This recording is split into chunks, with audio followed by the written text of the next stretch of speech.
Hello and welcome everyone out to the Nerd Nook. I'm your host Evan Teague, and join me this week and every week is Noah Bailey. If you're new to this show, this is a podcast where Noah and I talk about all the news and topics from nerd culture from the past week. However, there wasn't really much new that happened this past week. There was some stuff, but it wasn't very meaty and it just wasn't really enough to fill entire podcasts with. So we decided that if ever there's a lull in news from that past week, we'll instead dedicate that week's podcast to ranking movies or video games or whatever from a certain franchise. And seeing how we just did Black Panther's review last week, this week we are ranking the MCU movies. So, and this will be the definitive Marvel movie list for both of us. If our Marvel movie comes out in the future, we might bring this list back up and say where it falls in there. And I don't know if we'll actually end up doing this, but something kind of cool I'm thinking is that if ever at some point one of these movies changes position, we might have to bring it up in the future as an official dedication of oh, number 6 moved up to number 5, and just I don't know, we might workshop that later, but I don't know. So without further ado, let's get right into it. So I will start with my number 18, and I feel that this will be the same for both of us just because of just how bad this movie is. But my 18, therefore the worst Marvel movie in my humble opinion, is Thor: The Dark World.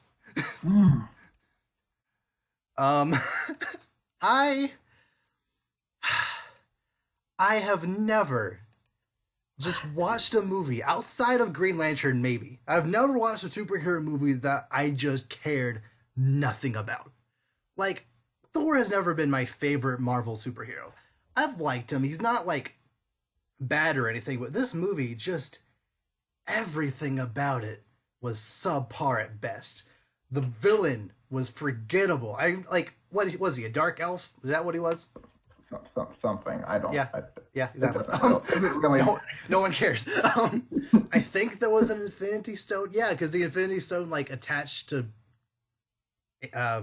Natalie Portman's character. I don't remember her name. Who's no longer relevant in the universe, but that's fine. Literally nothing from that movie actually meant anything because. No. Yeah, what's her name? Jane. Yeah, they broke up at some point between movies. And the action scenes were forgettable. The worlds they created for this movie were forgettable and boring. The dialogue was boring. All the supporting cast was either boring or annoying or frustrating or all of just some combination of all of that. It's just I honestly don't know how you can make a worse Marvel movie. And I get it. Avengers had just come out. It was one of the biggest movies ever. I get it. Mm-hmm. But that doesn't mean that you're allowed to just ride that out and just push out crap. I'm sorry. This is one of the very, very few Marvel movies that I could hear an argument for being a bad movie. Other ones, I don't really feel they're necessarily bad. They're bad, but they're not bad. They're not a garbage tier movies. This one is honestly the one Marvel movie that I could honestly put on that garbage tier category, in my humble opinion. If there was a said movie trash can, this movie would be. Yeah. And I think the main problem is that after the Avengers, I was actually in a position where I could like Thor. Mm-hmm. I liked him just fine in the Avengers. It wasn't my favorite, but I didn't dislike him. I liked most of his dialogue in that. I liked just the way he interacted with other people in that movie. They just dropped the ball hard. Just nothing he said was entertaining. Nothing he did it's like they took everything likable about him and the strangest thing is he's even the best, he's arguably one of the better parts of that movie. And the one shining grace of any Thor movie up to that point was Loki, and Loki wasn't even in it all that long. So, Like, let's oh, take our best character and use him as little as possible, and that'll be great. And it's like, how could you? and like people died, I just didn't care. Like I think Thor's mom might have died or something, and I'm just like, I couldn't care less. These there are these weird dark elves flying around in spaceships like, out of nowhere. It felt and like sure there was like some kind of interesting action scenes here and there, but it was nothing that was better than anything we've seen before. Mm-hmm. It was honestly like way worse than most other stuff we've seen before at that point. So Right. yeah, as far as Marvel movies go, in my humble opinion, Thor: The Dark World is the Yours. worst. Mm. So, All right. what about your number 18? The worst movie actually isn't Thor: The Dark World. Really? It actually isn't. That's not. Now, hear me out. I'm not Wow. saying by any means Okay. that it's in my top five or anything crazy. Okay. However, I did have to put Hulk as my worst movie. Wow. Okay. And Explain. here's my reason behind it. I do like Hulk. I like Hulk's abilities. I like Hulk with other people, but a standalone Hulk movie just doesn't work for me Okay. because I mean I get you got this internal battle. It's like, oh, Banner, oh, Hulk, but it's like I can't get into it, you know? It's just kind of like I'm watching this kind of like thing self-destruct and, you know, everything blowing. It's just, I mean, I remember seeing this. I mean, you know, like in the movie theater, I remember seeing this. So I in was just theaters? like, yeah, I actually did. Like, I really did. And I was like, oh, yeah, because, you know, Hulk. I was like, oh, yeah, dude, Hulk's super cool. You know, he throws stuff. He's freaking awesome. And then this whole movie, I'm just like, like there aren't a lot of movies that I'm like, you know, like looking at my phone or at that time probably wasn't. I don't think that Playing at your all. But Game you know, Boy, I like guess. yeah, you know, something like Yeah. I'm legit like I have got it. Like there's got to be something else. Like I mean, I got like oh my god, it's so I've never been around so much going on and been completely uninterested Yeah. the entire time. I mean, there's nothing really grabs my attention. It's just, you know, oh, Hulk. I mean, literally, the movie is Hulk smashing stuff. And I know, it's Hulk. That's what he does. But it's like, you get, I mean, hour, 45 minutes, or not two. I don't even remember how long the movie is. It felt like 30 years. But, you know, it's just like. It's almost 2 hours, probably. That's what I'm saying. But it's like, oh my God. And it's just. I mean, there's no, and it's not. I mean, it's not really relevant, you know. I mean, it, and like, nothing from that movie really like came back outside of Thunderbolt Ross and Civil War. Yeah. So, like, they even changed Edward Norton. Yeah, that's what I'm saying. I mean, when you recast the character, that should say something. Like, I know they want to keep him in the universe, but like, I mean, they're not going to do enough. For the record, they recast it because Edward Norton's really hard to work with. He's apparently super needy and like a jerk to everyone in the cast. So like that makes sense, but still, like no one was like, oh no, the guy who played Thor. Like no one lost any sleep when they're like, you know, it's like, you know, if it's like, you know, Robert Downey Jr. or Chris Hemsworth, somebody gets recasted, you know, the world explodes. Yeah. Like, you know, but, you know. Thor gets recast. I mean, not Thor. Hulk gets recast. It's like, okay. And I mean, you know, and you like the new one better anyway. Yeah. So it's like, yeah, like it's fine. No sleep was lost. But yeah, that's my worst movie. That's fair. Yeah, Hulk, like it's higher from my list, but at the same time, it's not one that I would actively want to rewatch. Like there are definitely some like decent scenes in my opinion, but they're just Hulk smashing things. And even then, Hulk isn't even in the movie for all that long. And the scenes where Hulk isn't on there is just kind of boring. So, yeah, I could definitely understand that. So, moving right along. My number 17. I actually put a lot of thought into where this specific one would go.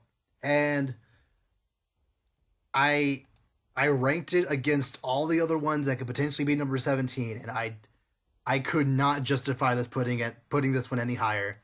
And that is Thor 1. I don't like that movie. Back to back Thors. Yes. Yes. There's some hate in there. I'm I feeling some hate from you. I don't dislike Thor as a character. I just feel it's very hard to make Thor interesting. Like, That's true. but at the I same mean, time, it should be easy to make him interesting. He's a god who can like strike people down with thunder. He like just or lightning rather. He can fly. He can throw the hammer. Like there's the world of Asgard is visually interesting. There you have 9 realms to work with. Yet they chose one. They chose to go to Earth. They chose to ground Thor, take away his powers, which is never a good concept for any movie, video game, or whatever. They had to make him earn back Odin's trust by dealing with other random humans that no one cared about. Like, I like Natalie Portman just fine, but she just the way just her and all the other or her friend was also really annoying. The scientist dude was like just kind of there. Like there was no one really. There was no one good for Thor to bounce off of, and also they went with this really really bad cliche where it's like the fish out of water thing, where like, oh, Thor's in this real realistic world, but he still acts like he's in his old world. He still like smashes things on the ground and like wants more, and like he like thinks everything wants to attack him. Like he just or he like references other stuff from his world. Like it just got tired really fast, and honestly, it was tired before I even watched it. Like I've never seen a fish out of water story done well, as far as I can like off the top of my head. And just the fact that I wasn't in a position where I was loving Thor anyway, the fact that that's what they went with, you just not for it. Yeah, they took Asgard almost completely out of the equation.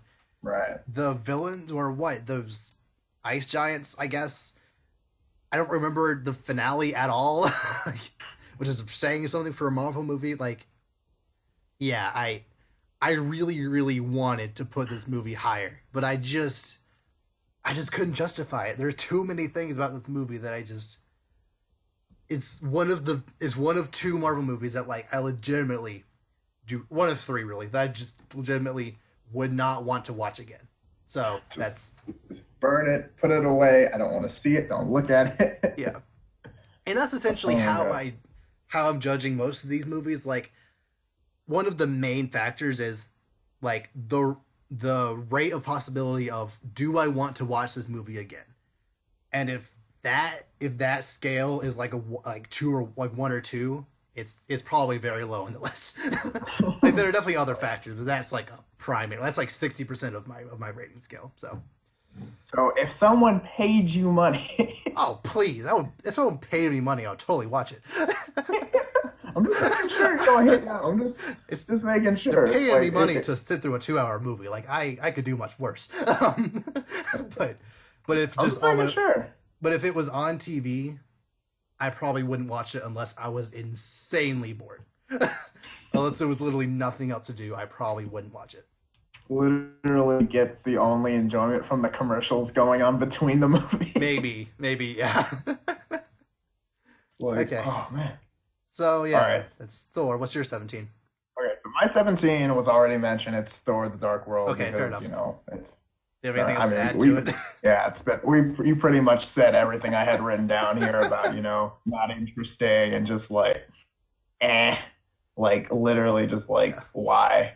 Yeah. Did we? And one more thing about Thor: Dark World is that like during the finale, I don't remember anything from the movie, but I think this was the finale. It wasn't like somehow weren't there like weird wormholes like opened up between dimensions and like Thor and the dark elf or whatever were like fighting through them.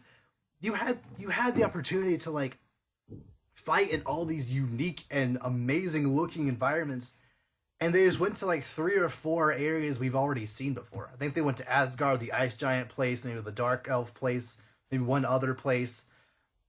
Like you had the entire Marvel universe to work with, and you just don't do that. Like, you have the opportunity to make that one of those spectacular climaxes, and they just drop the ball hard. I mean, it doesn't help the fact that the villain was literally one of the most forgettable villains in any movie ever. So the fact that they were fighting at all was just kind of, yeah, it's rough because like you almost can like see like the whiffs that they're doing, and it's like, oh, you could do this, that'd be great. Nah, we're not gonna do that. We're just gonna skip over that. Okay, but what about this? That'd be fun.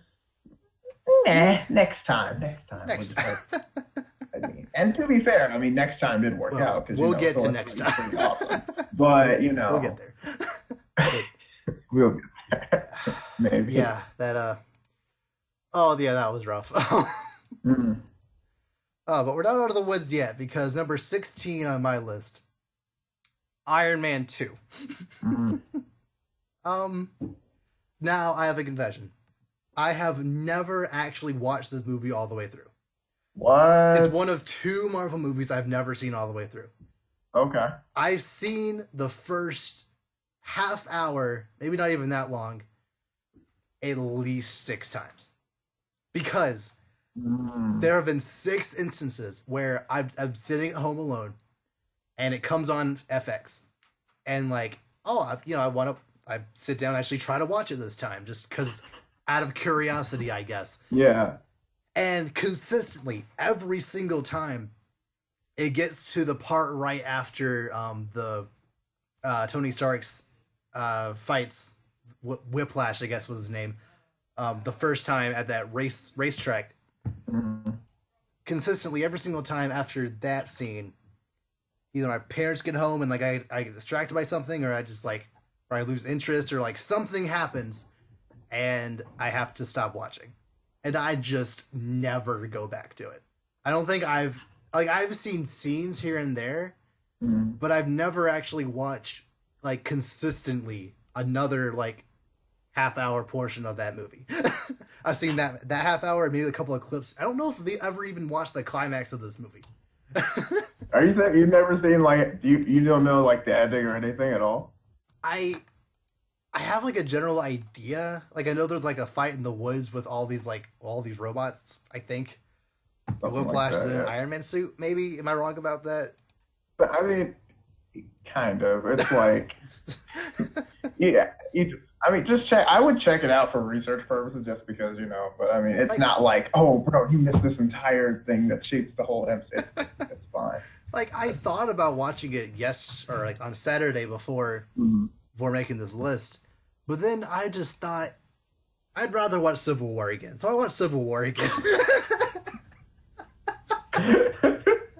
Like, oh, it's right here on Netflix. I mean, you don't know how soon they'll take it off, so I gotta. It's okay. Exactly. I mean, it's okay. I watched a Marvel movie literally today, so it's like I can't even. Like I went on there looking for Pacific Rim, it wasn't there. Then I was like, I want to watch Age of Ultron, it wasn't there. Maybe Iron Man 2, Civil War, just because why not? It's like, well, it is telling me. I gotta do what I gotta do. But. So the reason it's not number 17 is because like I wouldn't mind watching it again, but because I like Iron Man as a character, but I just don't. Given every opportunity, I just haven't gone back to see it, and I feel like that's just like I want to see it, but at the same time I don't. It's just kind of in this weird place where I can't justify putting it any higher, but I also feel that it doesn't like warrant putting it any lower on my list. Right, so. It's kind of like awkward low tier limbo kind of. Yeah. Right. So my number 16 is also Iron Man 2. Really? So that's interesting. Yeah. So nice. Basically, my reasoning for it not being any lower is because at least it's got Black Widow, and she does do some cool stuff. Okay. So it's like, okay.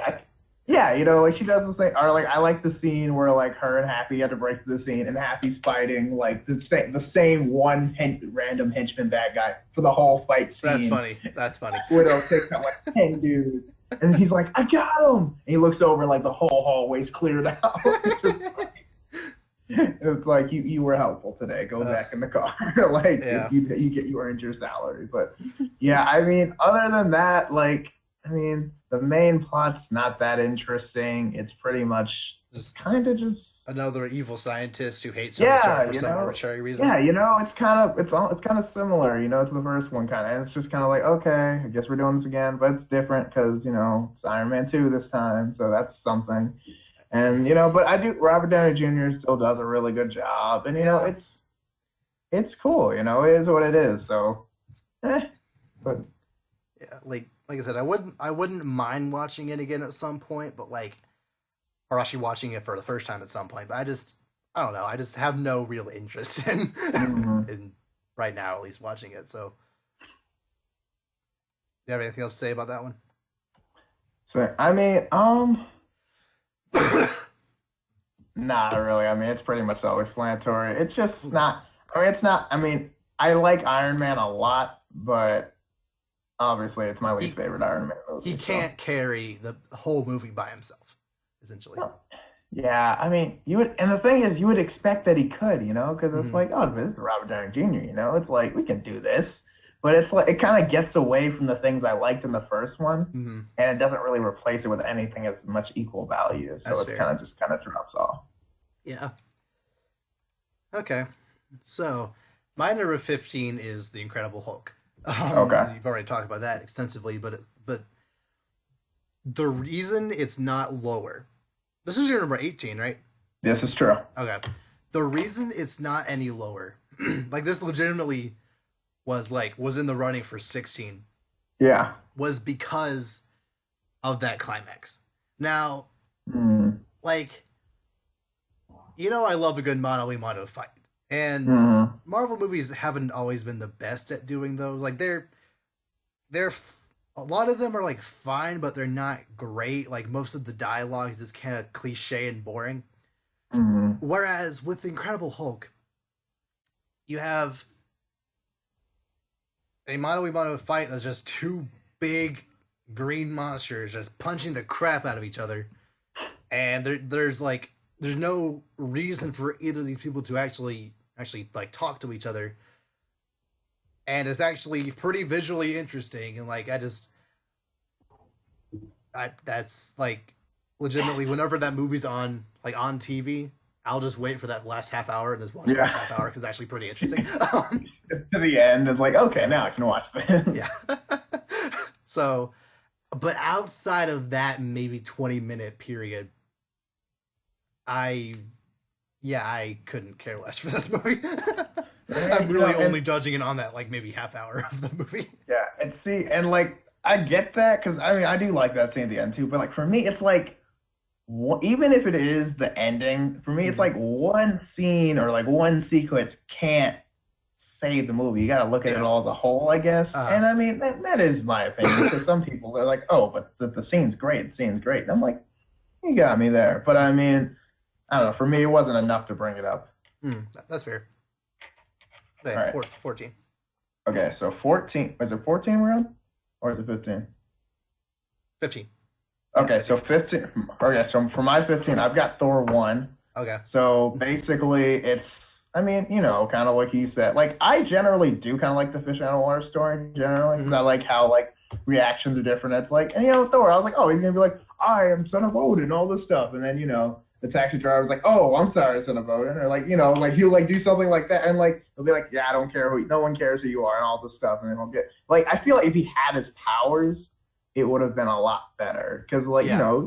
if he just feels like he just smite somebody or something like Hmm. that, or, throw his hammer at somebody. I mean, I know that would, I mean, I know it kind of ruins the dynamic, but it's just But like, it didn't. You don't need to have a dynamic. Just have Thor be Thor on Earth. Like I don't see a right. problem with that.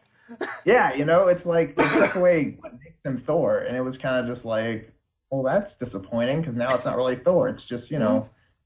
Chris Hemsworth walking around with Natalie Portman, which, Yeah. I mean, generally you'd think, I mean, that could be okay, but it's like, no, but we're going to make them boring. It's like, ooh, like, You deal made breaker. But both of your hot actors boring. It's just no, I don't care. that's what I'm saying. It's like, so who is supposed to carry this movie? The scientists? Like, I mean, what are we doing here? But I mean, it could be a lot better, but Yeah. it's not, Like and like that's you're kind of just. supposed to like feel this big powerful moment Mhm.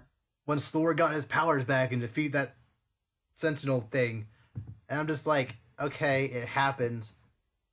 Can the movie be over now? It's like, great, we learned something. Let's go home, please. Uh, Yeah, I just kind of stopped caring. and it Moving on. doesn't really. I mean, Oh, I guess Thor does respect mortals more because I mean, he works with them and stuff later. But it's like, did he really learn that much? no, not really. Right? It's like, like I mean, I'm not trying to tell Odin how to raise his kids or anything. Don't get me wrong, but it's hmm like, I mean, did we really? I mean, I don't know, but Yeah, I don't feel like he did. that's what I'm saying. Like, he doesn't like how much does he really change from like Thor 1 to Thor 2? But eh. that's what I'm saying. But it's like I guess you gotta make a Thor. It's in the contract, so you gotta make at least a Yeah. Thor movie to get something else. So I mean, you gotta do what you gotta do. But Yep. mm, Okay. So,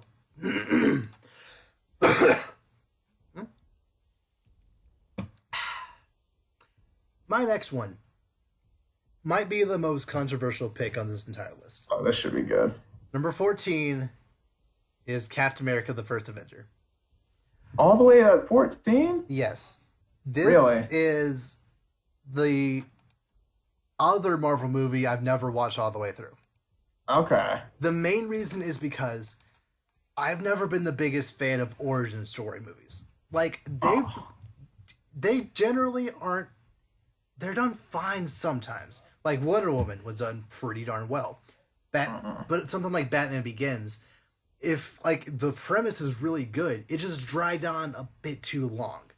And like Okay. I like Batman Begins overall, just the first 40 minutes I feel is just a bit too long, and honestly if you cut it out of the movie, you wouldn't really lose anything. And that's honestly kind of how I feel about the first Avenger. Like I it was just a little too boring. It's just a bit too drawn out for me. Like Hmm. I think I watched maybe the first hour, and just the characters, I just didn't really care that much about them. Like I like Steve Rogers, but I don't like him enough to it really just be a like that first 40 minutes is just a pity party for him, and then he finally gets his powers, and like it's even after he gets his powers, it's just more pity. It's like, oh, they don't understand how to use him. He's like, well, is he a like like a morale guy for Yeah. a little while? It's More just like kind of like like a more of a puppet and a symbol than actually a soldier first. yeah, and I just don't really understand. And like I get it, that makes sense for the comics. That's like how it worked in the comics. But I Mm. feel you have Captain America to work with in a movie. It wasn't like it should have been funny, but to me, it just kind of wasn't. Especially after going through over half an hour of Little Steve just being kind of boring and drawn out and just overall not interesting to me personally. And I just Mm. kind of like with Iron Man 2, I've just never gotten past that point Mm-hmm. where like he just got his powers. I just never. I think I have watched the climax actually, but I've and like You I gotta check wouldn't that out. and like I wouldn't mind watching it all the way through at some point, and probably after I watch it all the way through, it would probably rise up a couple of ranks. But just as of right now, just from what I have experienced of it, it's I just don't really love it. I guess. Okay, that's fair. I mean, I guess that's fair. I mean, the way I kind of, I'm not gonna say I love the beginning or anything, but I do like that they show it because it like this from the change you see from like little kid from Brooklyn, Mm. but he's still love he's the same personality wise, Mm-hmm. but not in stature. Like he's still trying, doing everything he can to get into the war, even though he's small, underage, all this stuff. And gets ridiculously amazing, and Mm-hmm. then he's just like, yeah, I mean, I'm still the same kid from Brooklyn, but I'm humongous muscles and super soldier and all that. Yeah. And I don't know, I like that progression. I guess. I know it's Mm, kind of like, oh, he's a hero, and he's always so by the book. He's the no, he's Captain America. They yeah. always are best. But it's like, I don't know. It's a good. He's like a good standard for the other characters to work off of. That's Not fair. necessarily in this movie, but just set him up for later movies. I think. Mm, So I guess that might be a make it kind of like an invalid point, but I do get what you're saying. yeah. And also, Captain America at that point has never, like, at the time it was out and, like, before Winter Soldier and all that, Hmm. he was never, like, at all on my radar for, like, favorite Marvel heroes. Like, I Really? all I always just kind of saw him as, like, a less interesting Batman with a shield. um, Hmm. like he he doesn't have any powers. And like he has like enhanced strength or whatever, but like most heroes have enhanced strength and abilities and Right. whatnot. And like just the Mary Sue personality he has, it just didn't Right. jive with me. Just his backstory just didn't really work for me. Like I don't know, you need something to really ground him. Either have like some kind of tragic backstory or some kind of arc, and like he has that, but he I didn't really love how he started. I didn't really love how it ended either.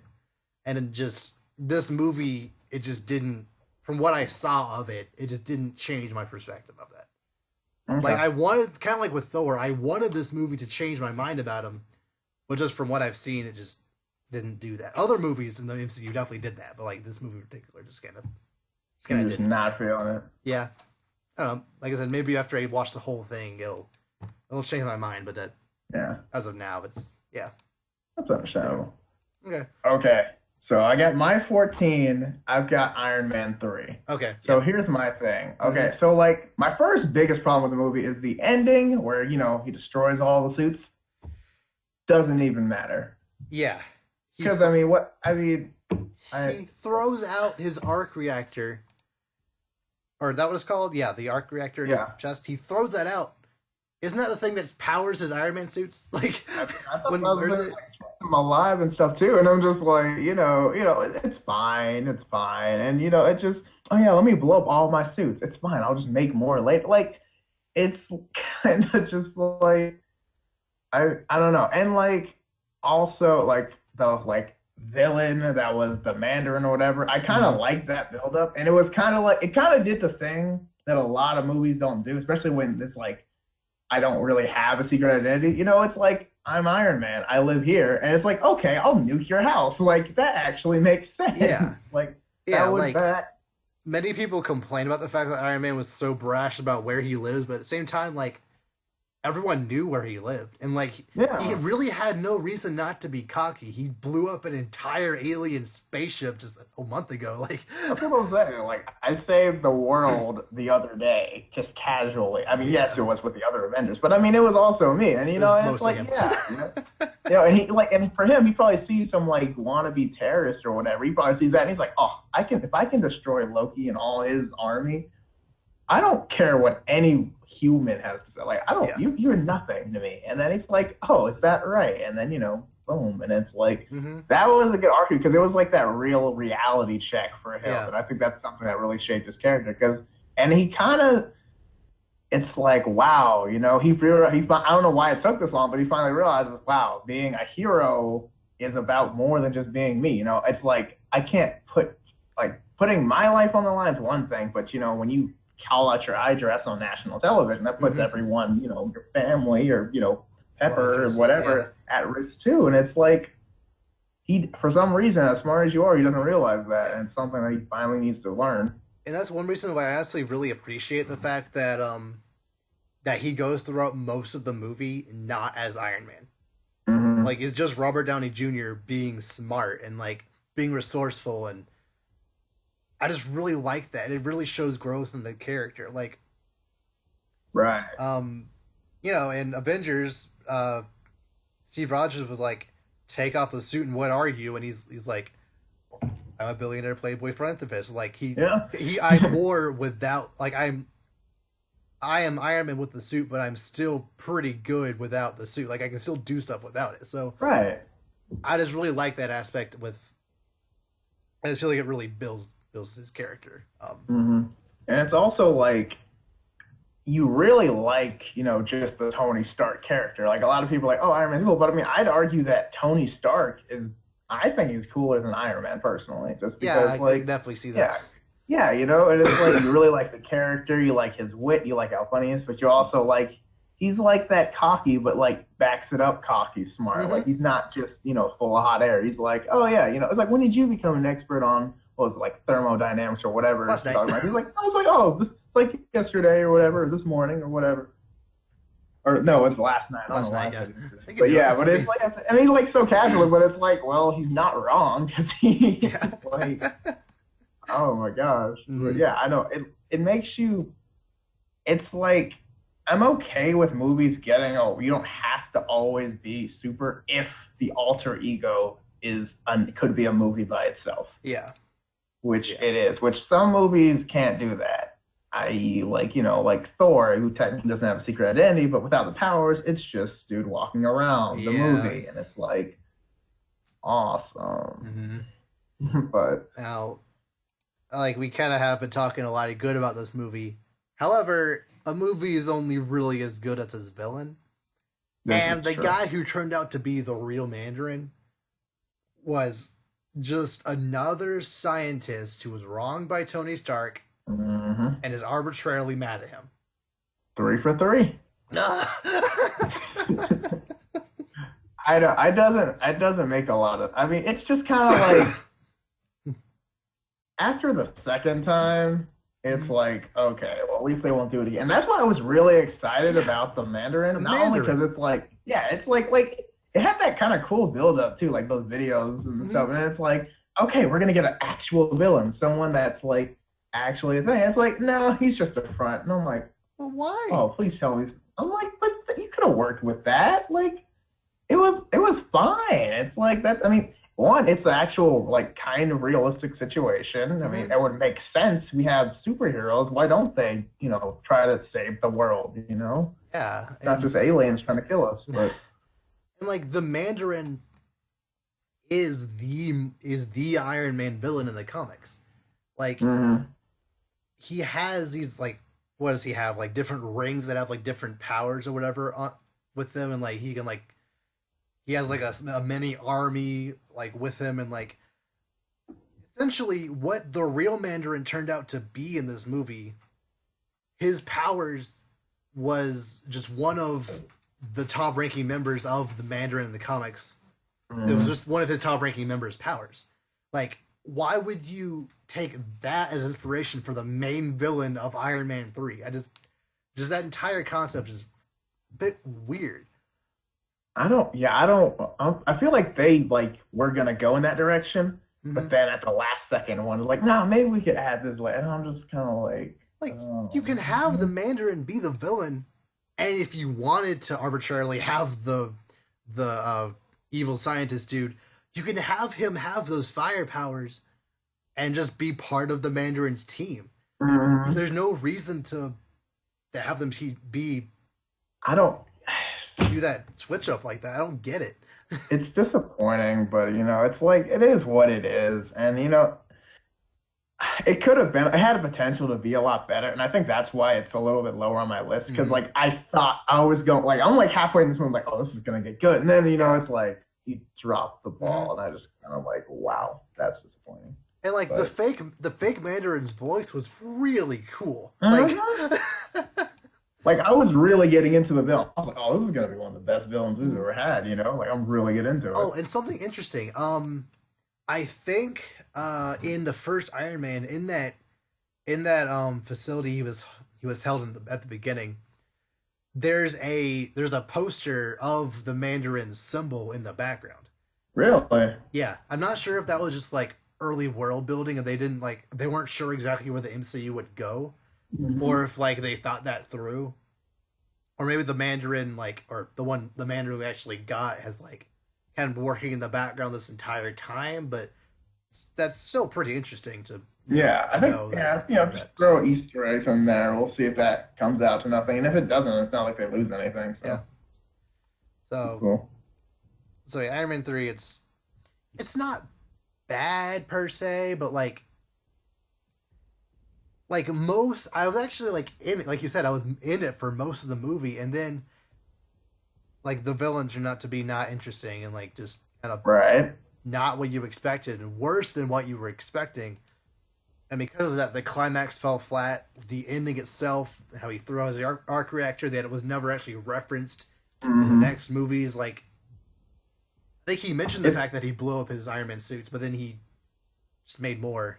That's what I'm saying. Like, Like, there was no it's like the next consequences. time you see him, it's like the ending didn't even happen. I mean, other than like, oh yeah, I guess him and Pepper aren't together, but it's like, I mean, that's not really like other like nothing visually. Like he still has all the suits and Mm-hmm. everything. I mean, they're probably better anyway because it's had more Yeah, time. So yeah, it'd be what really changes. But yeah. I don't know. It kind of felt like the most of the what that phase two. Yeah, most of the phase mhm. two directors weren't get weren't really given like an overarching vision for what for how Avengers 2 would go. So they were just kind of making their own movies, and then Joss Whedon just kind of made his own movie, and none of them really connected. Yeah, it's kind of just like Like let's Thor just throw 2 it together. had that Infinity Stone, but like nothing that happened in that movie affected anything in Avengers 2. Iron Man 3, the ending of Iron Man 3 had nothing to do with the beginning of Age of Ultron. Uh, the only one that did was Winter Soldier. So, and that one led directly into it. But still, even then, like I don't know, it just kind of felt like their phase two was just a bit disjointed. And Iron Man 3 definitely didn't help with that. So yeah. Oh, Iron Man 3 was my 13. So go again. Okay, cool. Okay, so that means me. I'm up at 13, and I have Ant-Man. Okay. Now, I do like Ant-Man. I Mm-hmm. okay, so I was I was going in Ant-Man. I'm like, oh, this is gonna either be really good or this is gonna suck. It was fine. It Yeah, was neither. yeah, and then that was the thing. I was like, okay, so it's not bad. So maybe it's gonna be really good. And it's like it's not great, but I was like, okay, but it's good. Like, it's like right in like that middle, like, okay, that's a pretty good movie. Because it's Mm-hmm. got good humor moments, but it's not like any huge like overarching like crazy stuff. But I do like how it's new. Like I like the power. It's definitely something different. Shrinks down, and like I never thought how that could be used with stuff because Mm-hmm. like I'm thinking, okay, so he can shrink. I guess he's like the atom, but like he can shrink other stuff, and it does that, and then he gets big, and I was like, oh, that's Yeah. so smart. Like I never would have thought of that. So I do like how they like exercise these abilities and stuff like that, and like his strength, and Mm-hmm. also the whole like working with and communicating with ants thing. I guess I mean I personally am not a fan of like insects in general. So Yeah, like me neither. I was Mm-hmm. kind of yeah, I was kind of like, oh, please tell me it's not going to get like gross and stuff. But I mean, it wasn't bad. It was just kind of like they crawl around every now and then, but it wasn't a big deal. But it was pretty good. I like how the bad guy. I mean, I know it's kind of like, oh, the bad guy has the same. Like we've been here before with like Iron Man and other stuff. Yeah. The bad guy's got the same technology as you do. You have to outuse him with your own stuff, and yeah, it is kind of goes about that well, but I mean, it's not terrible. It's pretty Yeah. cool. The characters are, I like the characters. I like that, the protagonist isn't, it's a very different from like a Steve Rogers type. He's an ex-con, Mm-hmm. all this stuff. And it's like, oh, I can be a hero. Like, I like it. Yeah. It's pretty good. It's Mm-hmm. like right in that like middle tier for me. It's pretty Yeah. good. Honestly, the main issue I have with Ant Man is the fact that the love interest was just kind of not interesting. Like Yeah.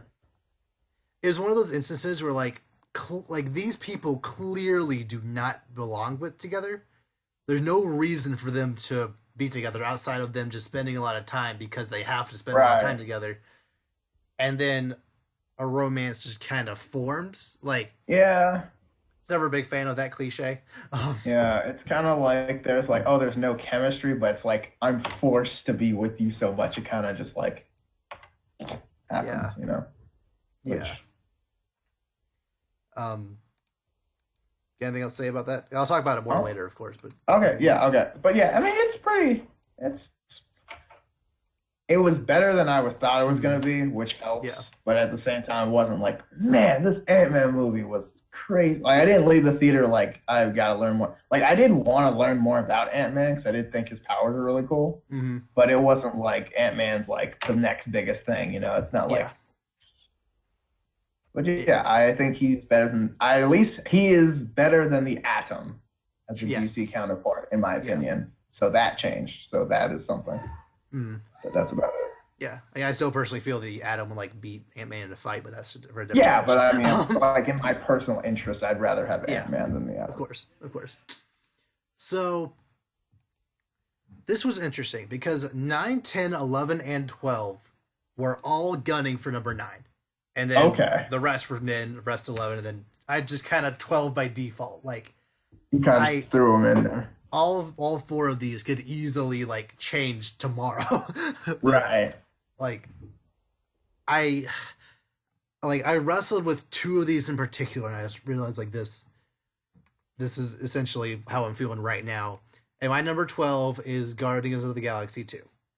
Okay. Like, I liked the first Guardians. Like, I didn't love it. I didn't feel like it was the greatest thing ever, but I still actually really enjoyed it. I really liked the music. I really liked these characters, the way they interacted.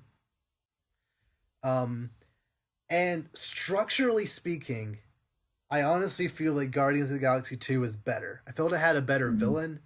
And honestly, now that I'm thinking about it, Guardians 2 is probably actually higher than Guardians of the Galaxy. Whatever, it's fine. I'll figure it out later. As I'm talking, I might slide myself the other way. But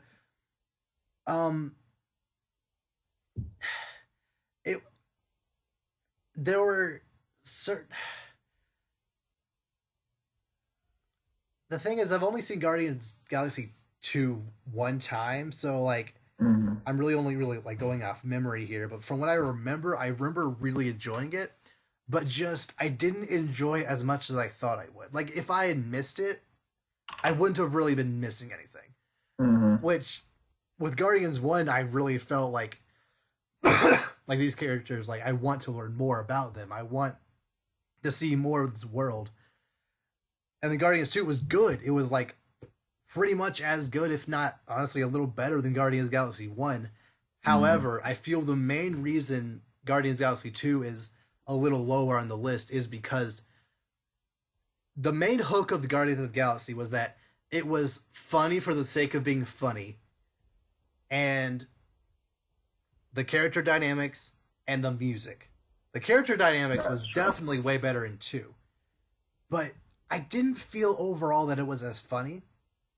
And the music was not as engaging. Almost every single song in the first one, I knew. Like, I recognized almost all of those songs. And they made each scene they were in better. The Guardians 2, it just... maybe 2 songs I recognized. And there were so many scenes where I felt like I could, like, picture a song from the 80s that would be a better fit for that scene. It just... the ones they picked, I just didn't know. And, like, it's not the fact that I didn't know them, they just didn't really seem to fit. And so,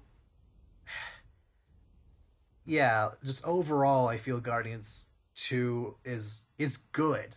Like I said, all 4 of the ones I'm going to mention next, like, could easily be number 9. But, like, just as of right now, I'm feeling Guardians of the Galaxy 2 is just a little lower. Like, there were definitely scenes I loved more than Guardians of the Galaxy 1. But, like, also, the one thing that Guardians 2 did a little weird was that there were multiple scenes that just kind of dragged on. Like, they were, like, they set up a joke, but the setup for the punchline was just a bit, like, one sentence too long. If, like, the scene where Rocket was laughing at Taserface. I liked that scene, but, like, it just went on a bit too long. And a lot of the stuff with Baby Groot just spent a little too much time on that. And, like, the scene where Baby Groot was bringing all that stuff back to the cell, like, it was funny the first 2 times. Comedy comes in 3. I think they did it 4 or 5 times. And, like, yeah, I think it was like 5 times. By that time, I just kind of didn't find it funny anymore. And I get, like, you're supposed to kind of feel for Rocket at the time, but, like, if you're not really engaging your audience anymore, then stop the joke. Like, Mm-hmm. so there were a couple of times where stuff like that happened, and like I wanted to laugh, but at that point I was just kind of it just drug on a bit too long, where I just kind of stopped caring. But and Guardians 1, I didn't really feel that ever happened. So yeah, that's yeah. Okay, what's your 12? Okay, so my 12, I got Doctor Strange. Oh, okay. I like Doctor. Okay, Yeah. I like Doctor Strange a lot, but I like the visuals. I love how like it introduces us to the world of magic, which like we've seen a little bit of like Thor-ish kind of, but That's never science. like It's a lot of science. yeah, it's like we've never really gotten to like the world of magic, which is a big part of this universe. Oh, So yeah. like, Doctor Strange opens us up to this whole and where all these like universe, all these spell, and like it's crazy to think like how you can see how much his characters changed just in that like half the movie even. And like, he was just like, stuck up, I'm the best surgeon, to, has his hands destroyed to now I'm this humble learner and and he learns quickly because he's smart because I mean the dude's a surgeon, so of course he's pretty smart. And next thing you know, I'm facing off Dormammu and he'll like outsmart him, and I like it a lot. I think I love I like how I don't really okay, hold on, let me start over. I like Doctor Strange, but I didn't really like anybody else. Mm-hmm. I can see Kind it. of, it's kind of like the other characters. They're fine, but there wasn't like that other character. Like I'm like, oh man, I really want to learn more about this character or that character, or it's just kind of like Doctor Strange. You can come, but everyone else, we're fine. It's kind of just yeah. Eh. Yeah, I could see it. Like, mm-hmm. Yeah, especially if you're not super into the visuals, which I don't really see how that's possible. But like, if somehow you're not loving the visuals, you're not gonna like this movie. Right. It's Doctor Strange. Like, even though it was one of the most spectacularly directed and most like visually stimulating movies I've seen in a while, it's one of the only instances where I can honestly say this is a paint by numbers Marvel movie. You have the white protagonist, billionaire dude who's like perfect at what he does. He gets in an accident and has to learn a lesson in order to get his life back. Like that's like half of these movies we're going to talk about today. Like, yeah, like. And the love interest too, like she's just kind of there. Yeah, she's not that interesting. Like, I don't remember her name or anything. Not like it really matters, but still, like, no.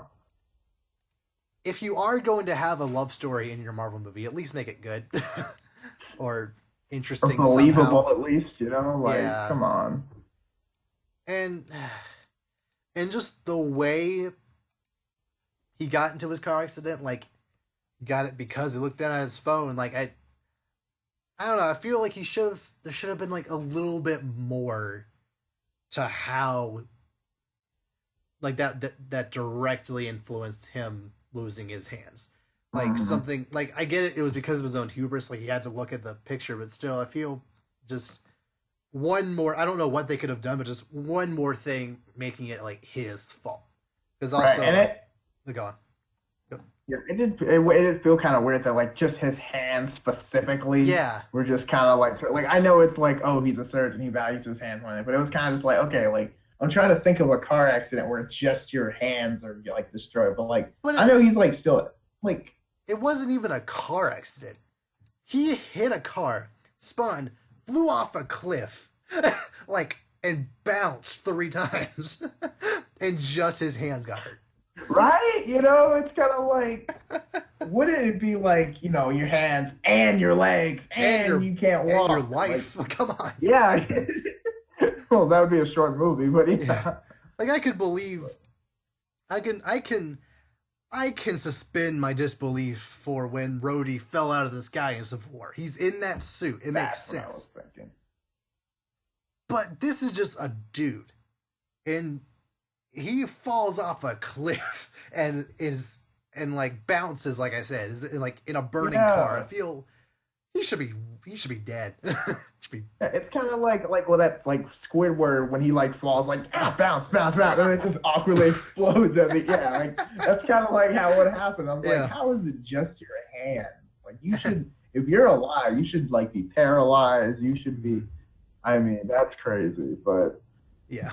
eh, Okay. Got anything more to add? uh, still a good movie. Like the Yeah. visual, it kind of has the. I like to call it the like Avatar effect. Like you know that movie with like the blue people. Like Yeah. it's Of like oh course. yeah, like if it wasn't for how good the graphics were, everyone would be like this movie's trash. Hmm. But like, you know, since the visuals are really good, it's like, okay, we look past some of the like actual plot stuff and it's like, oh, Yeah. it's really awesome. So Yeah. yeah. Yeah. Okay. So what do we got? 11. Yes. My number 11 is Iron Man. Okay. Now, um, I honestly I don't even really know like what to say about Iron Man at this point. Like it started the MCU. It's Hmm. structurally a pretty darn good movie. Uh, it essentially put Robert Downey Jr. on the map, which is nice. Yeah. Um, the, like the main thing I have to complain about it is the villain. Like I like him. I like who is it? Is it Jeff Bridges? Yeah. Okay, yeah, I love Jeff Bridges as an actor, and I'm just kind of iffy on his motivations. Like maybe if I watched it again, I'll understand it better. But like right now, I don't remember why he did what he did. I don't remember why he hated Iron Man so, or why he hated Tony Stark so much. Why exactly why he wanted to get that suit. Why he wanted to take the company from him. Like why exactly he did what he did. But outside of the kind of lackluster villain and just a couple of like I don't know, not issues, but a couple of like I don't know. Like there's a couple of things here and there that make it like not quite as good as I feel it could be. But at the same time, this was 2008. They just starting this Right. universe. As far as a movie that could have started the universe, this was a pretty good one. This was Right. like best case scenario in my opinion. Yeah. I mean, they could have started with Thor. I mean, you They know, were like they were a month removed from starting with Incredible Hulk. that's what I'm saying. You know, it's like and also what I say about Iron Man, it's like I really just like I'll talk about this more when I get to Iron Man on my list, but like I love the like you know like the tinkering and like the Uh, inventing and like you know really starting from the ground up with the suit and like, I don't know what it is about but like that always inspired me like man maybe I like get out my homework and like I want to do stuff now oh and it's like please. yeah I don't know, it's one of those movies Oh, that makes you want to be smart. I I don't know. understand. It's Yeah, weird, but like, yeah, yeah, it's like, man, I need to invent something, you know. But yeah. that's And, just my thing. and I will admit, this movie has one of my favorite visuals of the entire MCU when he's fighting that tank and like he dodges the missile and just and just turns around, walks away, Walks blows it off. behind him. It's like yes, yes. It's like, cool guys, don't look at explosions. It's like that's the scene I think of when I hear that. It's Oh just yeah. like, uh, mm, okay. it's like, So all right. yeah, you're 11. Okay, so my 11 is First Avenger with Captain America. Mm-hmm. Yeah, it's like it's the first Captain America movie. I like it a lot. I like how it's kind of like it's got the like obvious villain effect to it, so you don't have to worry about oh, what's the villain's motive? You know, it's they're Nazis. Like we know what their Yeah, problem is. they're Like you they're don't have freaking Nazis. right. And the thing is, it's like yeah, exactly. And like the movie benefits from this because you don't have to go into like explaining the villain's motives because I would hope not, at least. again I would hope yeah, not. I know, because again, they're Nazis. We know that they're terrible people. So Yeah. it's like we can spend more time developing our characters, and like I mean, and sometimes the time's not so well used. Mm-hmm. Sometimes it is, but I just think that was. I know that again. I know that is comic book, but I do think that was a smart way to go about it. And you know, Captain America. I like how. I do like that they kind of start him off as kind of like just a symbol more than like actually a soldier because it's like Star Spangled Man with a Plan or whatever that like skit thing was, and then it's just kind of like he kind of gets that feeling like, wow, I'm just a joke to this whole country and all these soldiers. And he's like, all right, let's see what a joke can do. Single handedly bust in, gets all the truth. And then he kind of has that like. It almost feels like he's kind of like Achilles from Troy. He just kind of like, you follow me, we're gonna win this battle. That's all that matters, And it that's something I really like because I love that like fearless leader kind of like thing going for a movie. So that's something that I really like about it. And yeah, and it sets up everything else so well with like Bucky and stuff, and like you actually do feel for Cap later on, and it's good. I like it. Yeah, like. I honestly feel like I'm missing out with just one aspect of the fact that in Winter Soldier, like when I first watched Winter Soldier, like I knew who Bucky was, but I couldn't help but feel like I was missing something. I knew that I had missed First Avenger, like I hadn't seen that part of that movie, and I knew that Bucky was in that movie, but like I still just haven't really gone back to watch it. I just haven't had the drive to see it. And like at some point I'm probably just gonna, find it online somewhere and just like start at the 40-minute mark and just go from there. Yeah. And I really should at this point, just considering how much I love the other two Captain America movies. We'll get that in a minute, but and another thing, why is Captain America's outfit so stupid in the Avengers, but it's actually like like combat ready in the first Avenger? It's not that stupid. Well, okay, stupid how? It's like very bright. It's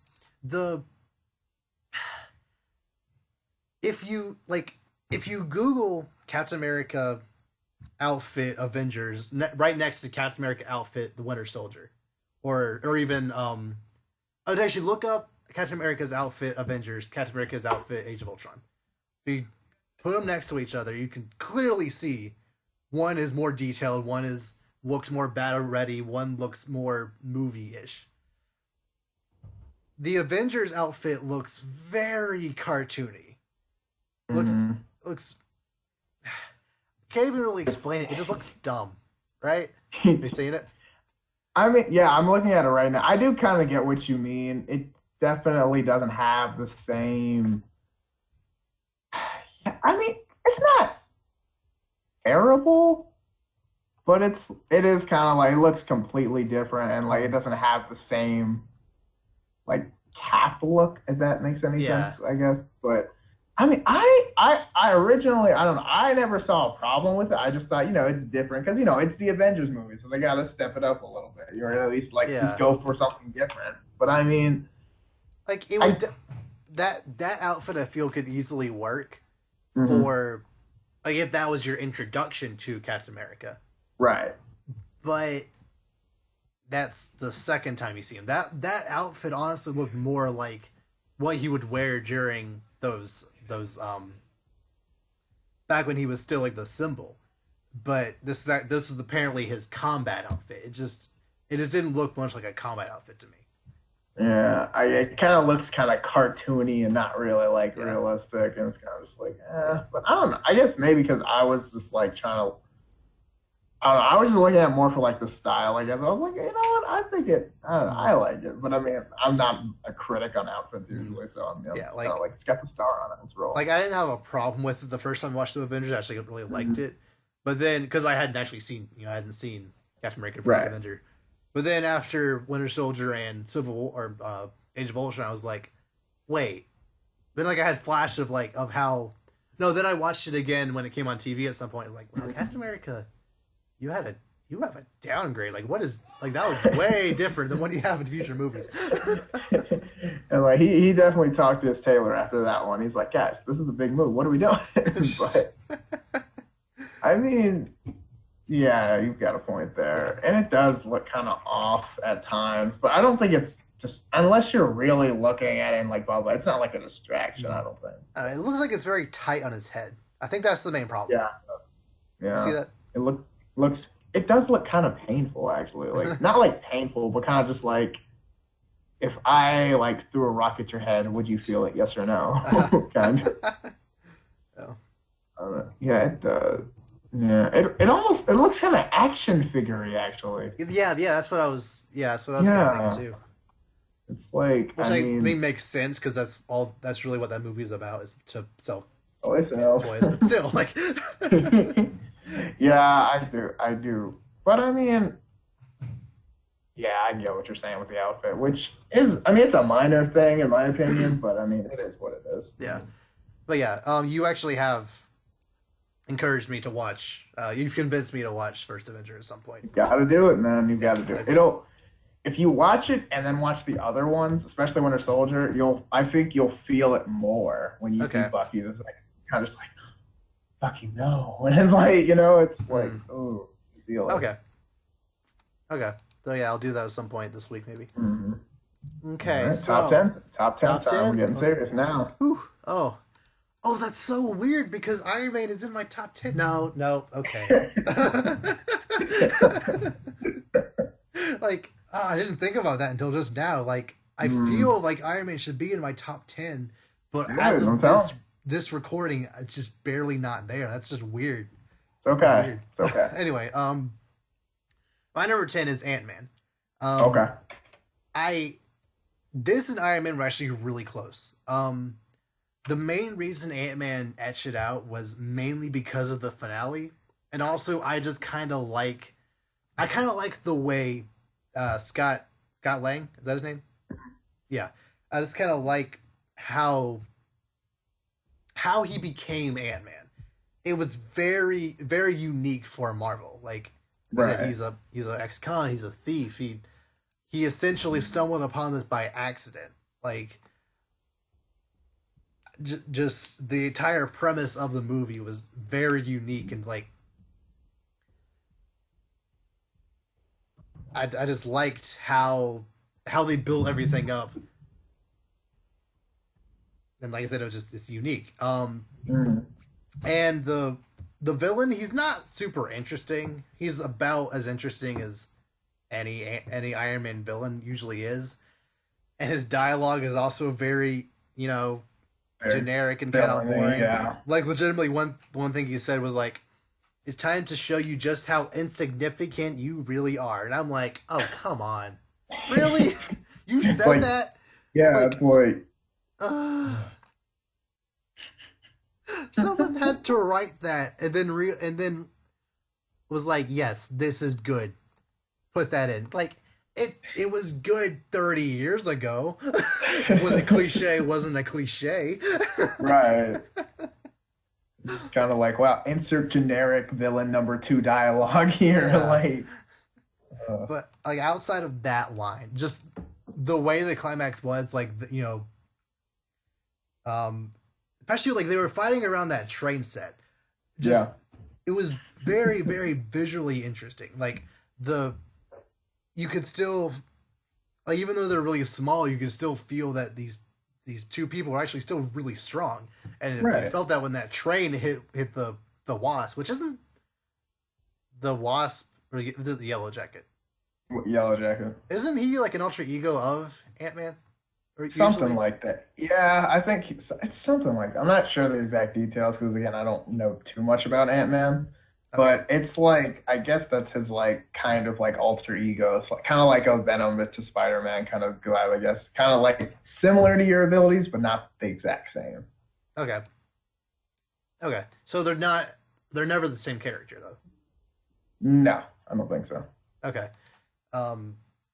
So yeah, like that train hit him and the train fell over, like, clearly. Right. Like, and it was really funny just seeing like a train just fall over, like. and yeah, like you said earlier, I went into this movie expecting to either really like it or really dislike it, and I just kind of ended up liking it. Yeah. I didn't love it. I didn't hate it. It was just right there in the middle. Like, that's like, okay. And that's not necessarily a bad thing. Like,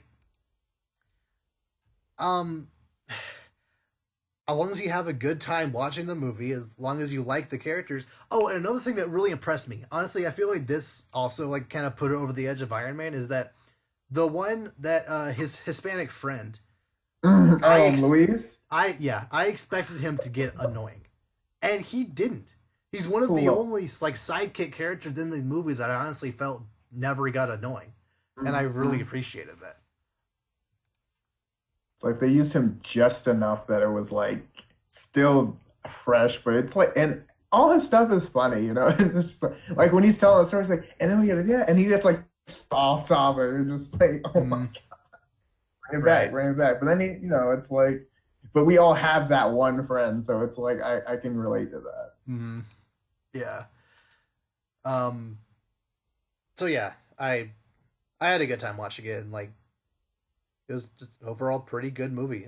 Yeah, Mhm. can't really ask for much more than that. Okay, so your Right. number 10. All right. My number 10 is Guardians 2. Okay. I actually saw all this tomorrow movie I saw today because it was on Netflix and I was like, oh yeah, Yeah. I'll run through it again. Why Okay. not? It's been a little while. Mm, I like it. Okay, I was kind of like, okay, which Guardians do I like better? that's fair. And like, so like, I guess story wise, I like two better, but Same. everything else, I like one better, That's and that exactly kind how of I like feel. tips it back. Yeah, because like I feel like in two, the character dynamics are they're more like understood. They're not the same. Also, I don't like Rocket as much in the second one That's as I fair. did in the first one. He's kind of more of annoying and just a douche, not really lovable. And it's like, I like his interaction with Yondu. Other than that, yeah, yeah, but like that doesn't come till like later. It's like not like second half, yeah, or sorry, yeah, second and third. it's like, and I mean, and it's also like in two, you kind of have that like thing, like something's about to go wrong because he finds his dad, and it's like okay, this can't. I mean, we're only like this is a 2 hours and 15 minute Mm-hmm. movie, and we're only 30 minutes in. Yeah. Something terrible is gonna happen. So it's just kind of like waiting on it and waiting on it, and eventually it does happen. But it's Mm. like okay, there it is.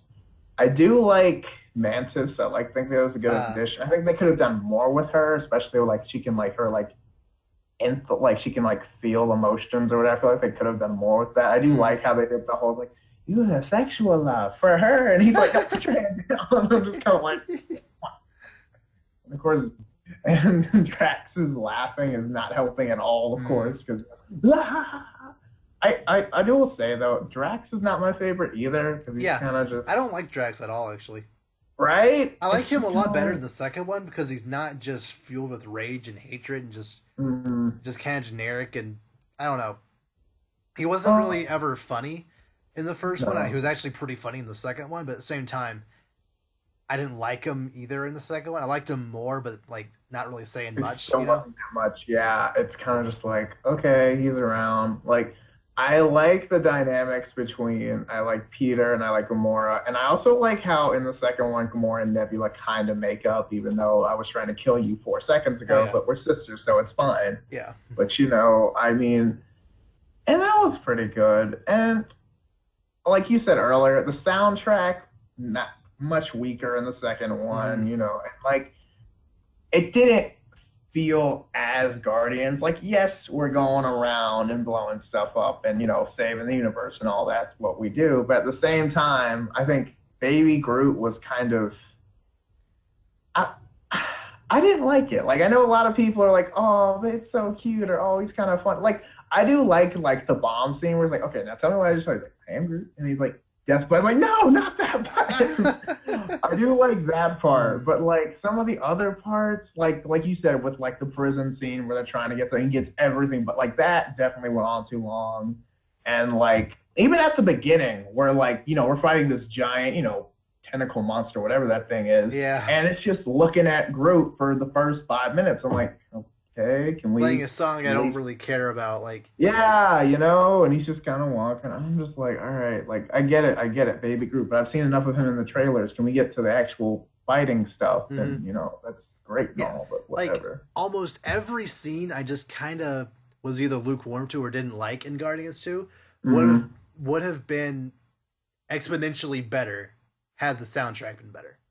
Yeah, Like, if they had just played like almost any other song in the intro, like Van Halen or something better, I feel I feel that would have made the movie just that much better. But since they played songs that just and also the that I kind of feel this movie focused almost more so on the music, which is weird Right. considering their soundtrack clearly wasn't better. Like if they had if they had a bunch of like actually, you know, if the soundtrack was clearly superior to the first one, yeah, I can understand that. But since it wasn't, I don't know. It's just a bit disappointing. I get what you're saying. It's like I like it's like especially like the mindless like the like super violent scenes where like he's got the pen or arrow or whatever just Right. going through wasting everybody and you got the music going. It's like okay, if this was a better song, I'd enjoy this a lot more. But now it's just kind of like it's like elevator music almost, just kind of like all right. Like I enjoyed that scene a lot, but yeah, like I feel like some disco song or some like I don't know, some like hard like clearly like 80s song would have been better. But that was just kind of I don't even know what song it was. It was just it wasn't memorable. It was just bland, kind of like okay, music. Like if they had to put something like really memorable, like one of those like obnoxiously off-putting music for like a ton of guys getting murdered. It's like yeah, I can get them. Yeah. Like that's Guardians of the Galaxy, Yeah. But it, like we'll talk later about a movie that knows how to do its music well. And just if when Guardians 3 comes, just oh man. Essentially, what I'm saying. Well, we'll get to it. We'll get to it. Okay. We'll get to it. So, just Guardian 3, as long as it has a better, like a way better soundtrack, I think it'll actually be pretty something special. Mm-hmm. Okay. So, my number 9 is Guardians of the Galaxy 1. Okay. So, outside of the trash tier villain, I hate Rodon or whatever his name is. Yeah. I hate him. He's just another blue person. Rodon, whatever. Ronan? Yeah, Ronan. Ronan, I don't care. Right. He's just a blue guy with a hammer. Like, it's just... I'm not the biggest fan of... What, Chitauri? No, that's not the name. The Kree, yeah. I'm not the biggest fan of the Krees, period. Like, even Thanos is just kind of... He's not my favorite villain. And... considering how Ronan was just like a weaker, less interesting Thanos, which I didn't even know that was possible. Just, I couldn't care about this guy. And like, everything outside of him I actually really liked. I liked the space battles. I liked all the character dynamics. I liked the world they were building. I liked the Collector a lot. I like just all the little references they threw in here and there. Just almost everything about this movie was like stellar. Maybe not stellar, but like most of it was actually like really good, I felt. And the comedy I felt was actually like was on point. It wasn't overwhelming, but it was still there, and it was still like a pretty funny movie. Which is another thing I felt the second one did a bit wrong compared to the first one, was the fact that Guardians 2 focused a bit too much on its comedy, and like it just didn't always hit. Whereas the first one, if you went in just expecting our Marvel movie, that was also funny. I feel that's what you're getting. Whereas Guardians 2, it really felt it's a comedy movie that also happens to be a Marvel movie. Right. And I feel like it kind of... Yeah, go on. Yeah, it kind of like how like Age of Ultron kind of suffered from. The first one did a lot of things more right. So you expect the second one to be on the same level, if not better. If it doesn't meet that standard, you just like... you don't like the movie nearly as much as you would have. And I feel like that's happened with Guardians too, because like you're like, okay, so the soundtrack's gonna be great, and you know this time we're probably gonna have a better villain, and the character they had a better villain. Yeah, which some things they did, but you know the soundtrack's a lot weaker. Some of the dynamics and the characters are good, but some not so much. Not all the jokes hit like in the first one. It had potential, but it could have done a lot more, you know? Yeah. I will admit that the climax in Guardians 2 was way superior to the first one. Because the first climax was what? It was like a dance battle that turned into a plot device.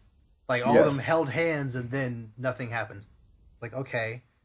Like, what were they... Like, the power of friendship overcomes all? Like, I don't really... Something like that. They could have explained that better. Or, like, have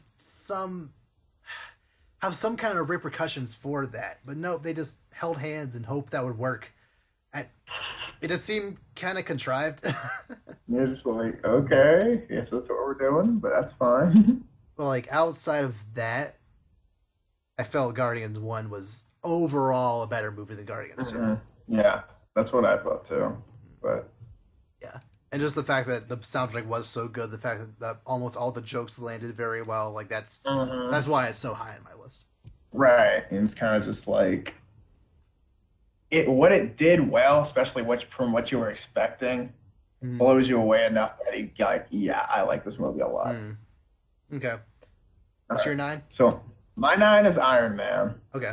So yeah, I like it a lot. You know, it's the whole this is where it all started movie. You know, without this movie, like, you know, it's kind of like some people are like, oh, George Washington's my favorite president. It's like, not But really, but without him, you like he yeah. wouldn't be all the other ones. You know, it's kind of like the first one kind of gets that little extra nod, you know, like Hmm. that nostalgia, I guess. And like I also do like a lot in the movie. Like, granted, the villains kind of and you Yeah. know a lot of the stuff. But I mean, there are a lot of scenes that I do like or like the what is it? I forgot what the jets are called, but the like F-12. I don't know what the jets are called, but like F the something. Yeah. jet, yeah, like the dogfight scene where he's Uh. like, yeah, they're doing that. It's like, oh, he's on your belly. He's on your belly. Like, you know, it's stuff like those are really Hmm. cool. I like actually at the beginning where he like gets captured in the thing and they, you know, smart their way out, and you actually do kind of feel bad for I forget the guy's name who sacrificed himself, but Yeah, I don't oh gosh, remember.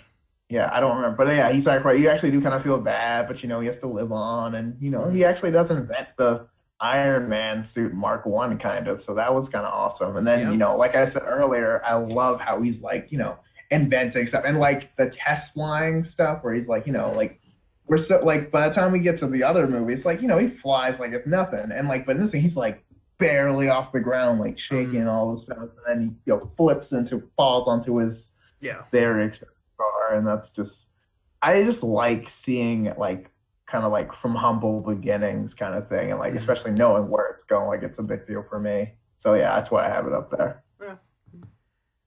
Yeah. I mean, generally, the first isn't, in my opinion, like you can't just say the first is best because it's the first one, but in this case, it kind of deserves it. Like, it's Right, a you good know. movie. Yeah, it makes sense. Right, kind of give it just a little extra brownie points just because. Yeah, you did a good job, you know. Yeah. So, my number eight. Yeah, my number eight is Doctor Strange. Okay. Um, I honestly had a little bit of trouble like determining where to put this movie because I knew I liked this more than Guardians, and since I put Guardians above Ant Man and Iron Man, that's just kind of where it fell. Um, Mm, I love the visuals of this movie, like, right. and I even watched it on my computer screen. Like I didn't watch it on even the TV or the movie theater. Really. Um, I missed this one. I missed this one in theater somehow. I don't remember what else came out around that time, but I just missed it. Um, Although I wish I hadn't, because I'm sure I would have loved it even more if I had seen it on the big Right. screen. Um, just the visuals were spectacular. Um, yeah, I just love how Doctor Strange as a character grew over time. Like, Mm, um, he has the exact opposite. Well, he has he's essentially what I was hoping Thor would do. Like, he loses his powers. He loses his hands. hmm. He has to go through this spiritual, like literal spiritual and physical journey in order to Right. gain his powers back and learn something along the way. Thor squandered that and just kind of didn't do anything with it and met no interesting characters and didn't learn anything along the way anyway. Whereas Doctor Strange, I actually kind of felt he met some pretty interesting people. Um, all the other Grand Wizards he met were pretty cool. The Tilda Swinton's character was I honestly liked Hmm. her a lot. The villain, Mad Mikkelsen's character, I thought was actually pretty interesting. Just the different ways that they fought. That one fight with they're both like spirit ghosts type thing, like that was just I loved that fight. Um, uh, I've actually seen one person like say like they really like this movie until they realize it's all just a bunch of spark kung fu. And I'm like, you're not wrong, but at the same time, I like me some kung fu movies. So if you just add a bunch of sparks in there, like I don't really see a problem with that. I've never really thought of it like that, but when you say it out loud, it kind of does make sense. Like, Like yeah, it's just like a bunch of punches and kicks, but at the same time, like mhm. that's if it's done well, I don't see a problem. It has magic, so it's different. Yeah, okay. the one the one main issue I have is that I kind of wish that the Grand Tilda Swinton's Grand Master, is that her name? Yeah, Hmm. the Grand Master. I wish Grandson. that her Oh my final god. hurrah battle was a bit more impressive. Like she just kind of shows up in this circle dome or this like a circle arena, and she fights off like three dudes and then just kind of dies. Like I feel like her being the Grand Master, she should have. And again, her purpose essentially was to die in that fight. Right. But I feel she could have done something just a bit more spectacular. Like, use the fact that she's in this alternate dimension to her advantage. Use those fans, like, more interesting than just how you would expect someone to use fans. Like, it just. I don't know, just outside of. Like, it was still a cool fight, but just. In any other movie, would have been a good fight. Just in this movie, comparatively, it wasn't as good as it could have been. So, yeah. Other than that, I like the climax a lot. Uh, yeah, I think we said pretty much everything else. And yeah, but yeah, if you for some reason don't like the visuals, then you're definitely not going to like this movie. But if you do like Right. the visuals, and if you actually do like Doctor Strange as a character, then yeah, it's a pretty dang good movie. Dang it, I was close. Oh gosh. Okay. Okay. Wait. Are we on? What are we on? Eight. Run, yeah, Okay. So wait, I've got Guardians 1 for 8. okay, So I mean, that's. I mean, we talked about it quite. Well, we talked about both of them at this point. But yeah, basically to sum it up, I like. I mean, I like everything. My best friend is obsessed with this movie. Like he when this movie came out on DVD, like he had it in his car for I kid you not, like a whole year. Just wow, like yeah, he. I mean, no, he loves these guys. Like I mean, he loves Chris Pratt as an actor as well oh from yeah, like Parks and Rec and oh other yeah, stuff, love which Parks and I Rec. can't blame Chris. Like Chris Pratt's amazing, Mm-hmm. and it's kind of just like it's got the better soundtrack like we talked about. Like they got what like, I wrote down some of the songs that like they got the Pina Colada song, Uh, they've got Spirit in the Sky, they got I Want You Back of the Jackson 5. Like they've got a good mix in there mm-hmm. and a really good song. And like Hooked on a feeling. it's yeah, and it's like it's got to the point where like during the movie like you start singing like at least humming and singing Mm-hmm. along like you get your rhythm going like that's a good feeling going into it, especially when it's like a battle scene. You're like, dude, I'm pumped for Yeah. this. I kind of want to get in there, It's like, but yeah, I like that better. Like I said, the story and the villain kind of don't add up as much as it does in the second one, but I can forgive that because I think well, one, it's funnier, and two, the soundtrack's a lot better, and Mm-hmm. the action, it's good action. It's space battle, so I mean, Yeah. you can't be mad. Yeah. So yeah, that's pretty much it. Okay. So we come to the hard part of my list. Top seven.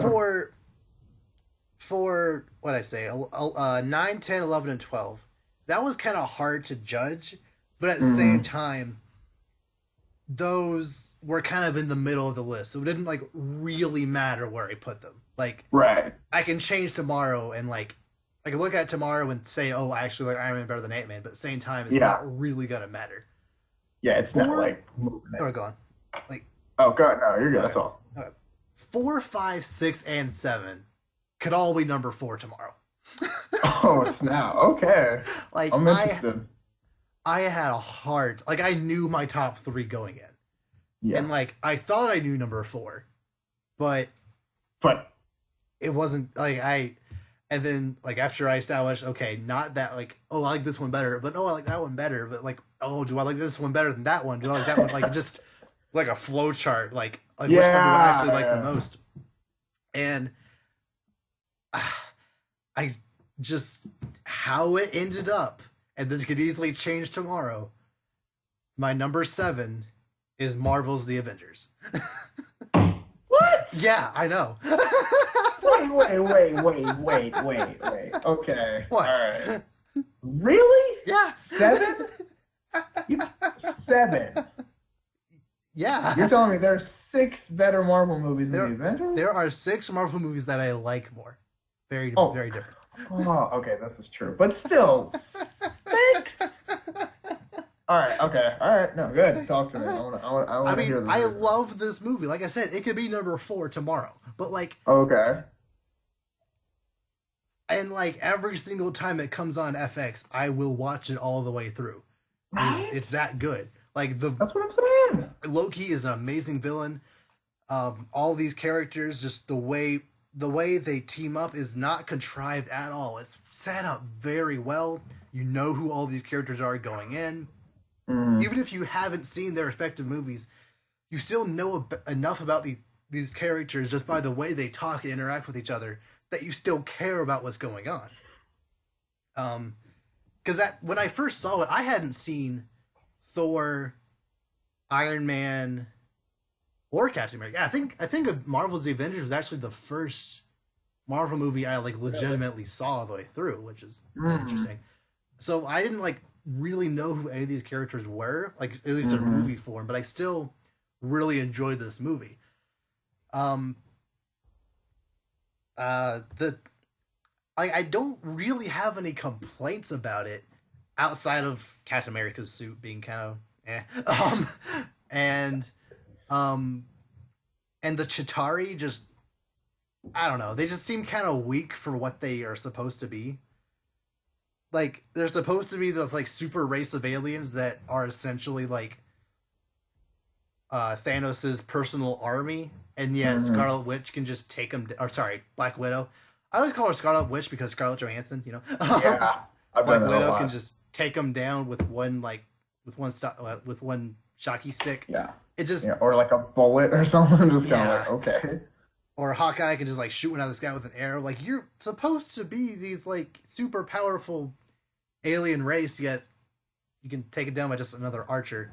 I get that he has like maybe like really strong arrows or something, but like, you're aliens. Come on, man. But outside of those 2 complaints, I really don't have any really other complaints because like every single fight, like just, I love me a good superhero on superhero fight. The fight in the woods between Iron Man and Thor, really good. I showed off both their powers really well. I love the scene where Thor is like blasting Iron Man with his lightning, and it's like, how are we doing? You're at 400%. How about that? Yeah. Just blast. I do. Oh my gosh.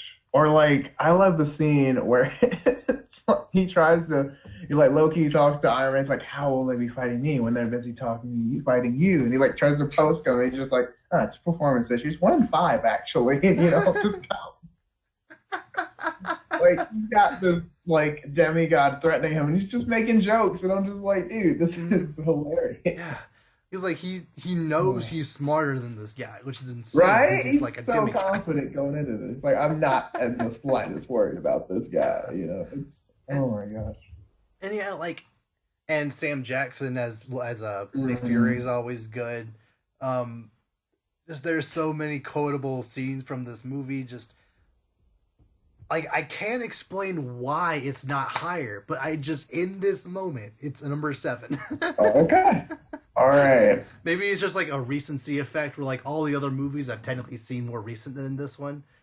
And if I watch them all again in reverse order, I might like Avengers more. I don't know. But like, just,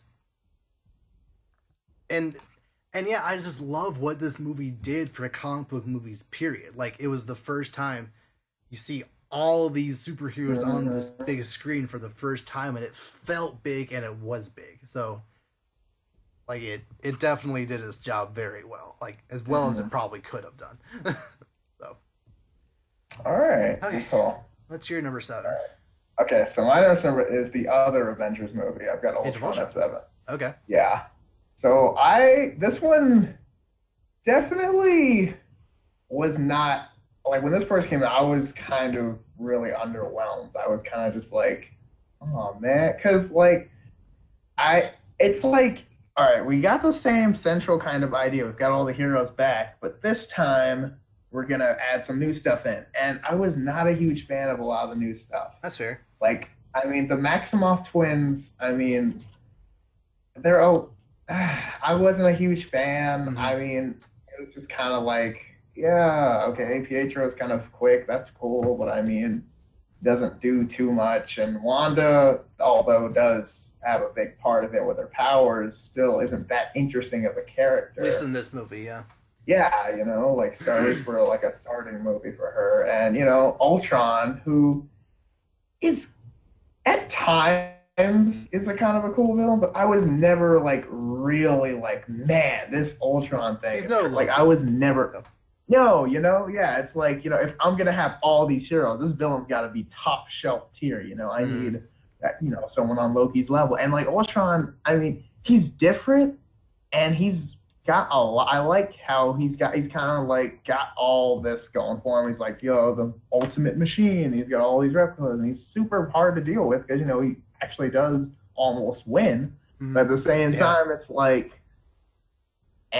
not that great. If I almost felt like he's the villain, but he kind of didn't do too much. It was kind of like he's like casually the villain.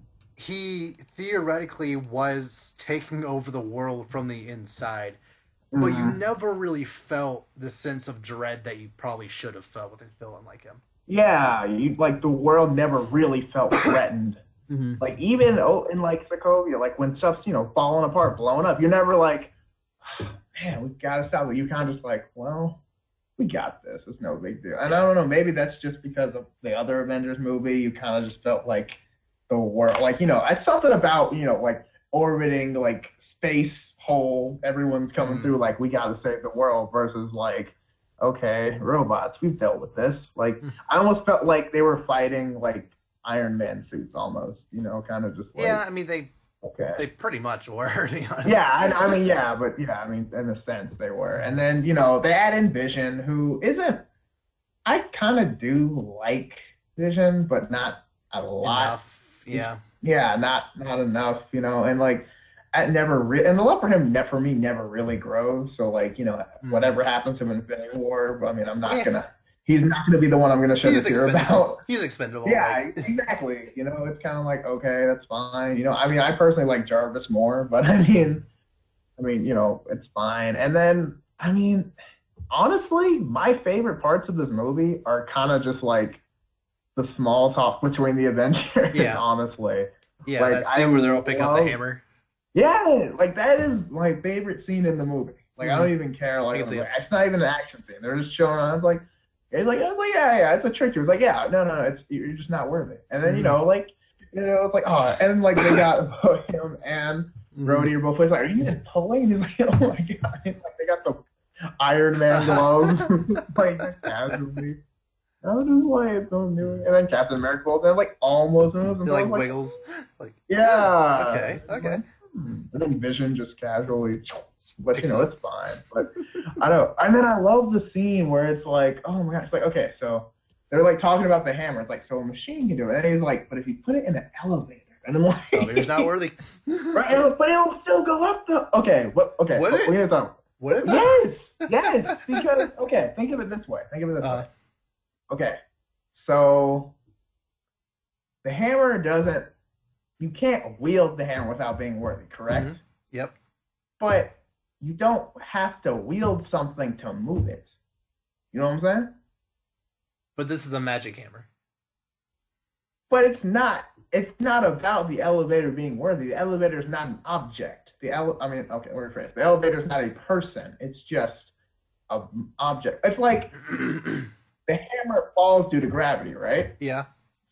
Like gravity is not worthy personally, but it's a force, not a person. Yeah. So like I don't know. It's I'm talking about magical physics. This actually is important. So there's this there's this this internet comic of like Spider-Man having to use the bathroom, but Thor had put his hammer on the toilet. Would he be able to lift the toilet seat? Could the toilet Wait, seat what be now? could the toilet seat be lifted up with the hammers on it?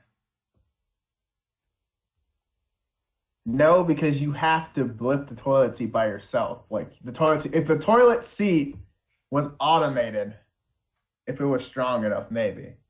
Okay. Like, okay, so I it's hard. understand. It's I hard to get it. explain. I get It's it. But oh god, this is hard. Because like, I think. Oh man, this is so hard to explain. like I don't okay, I guess theoretically speaking, like when Thor dropped his hammer on the airship, if we're working on this logic, the airship would have fallen out of the sky. exactly. I guess. Like that's what I'm saying. Because like, if whenever he put it down, it'd just go through the planet or something. Like you know. Yeah. But like, it's more. I think it's more of so that it can't be used against him because no one else can wield it. But I don't think it just drops just straight up for no reason.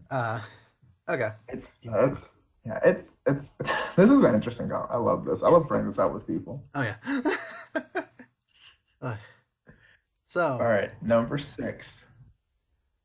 my number 6 is Spider-Man: Homecoming. Mm-hmm. Like, just as a kid, like I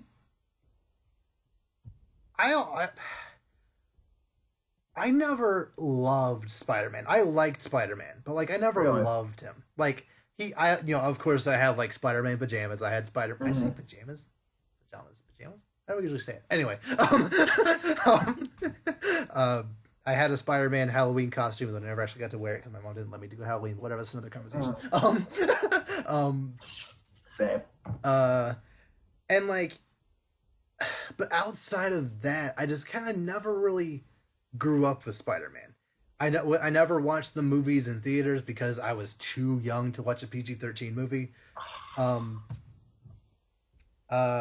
I never really watched any Spider-Man TV shows, but when I like got to the age where actually started really getting more into superheroes that weren't Batman, Superman, Wonder Woman, and Flash really, I started to really like Spider-Man. I started watching the movies more. I actually really liked honestly like I don't hate any of the Spider-Man movies outside of the Amazing Spider-Man 2. I don't hate Spider-Man 3, but I don't love it. It's Spider-Man 3. What are you gonna do? But like Spider-Man 2 is honestly up there. Like when it comes to like superhero movies, it's up there. I honestly feel like Spider-Man Homecoming is a better movie than Spider-Man 2. Like as far as maybe not better movie, but I like it more than Spider-Man 2. I feel like they finally got the character of Spider-Man right. Right? Yeah. I'm blank. Peter Parker, isn't it? They finally got the character of Peter Parker because I was thinking, I was in my head, I was like fusing like the actors' names together. Like I couldn't think of like actually Peter Parker. But yeah, they actually got him right. They just skipped over his origin story, which I really liked. Like you still had hints of it throughout the movie, but like you don't need to show Ben dying for the 11th time in 10 years. Like you don't need that.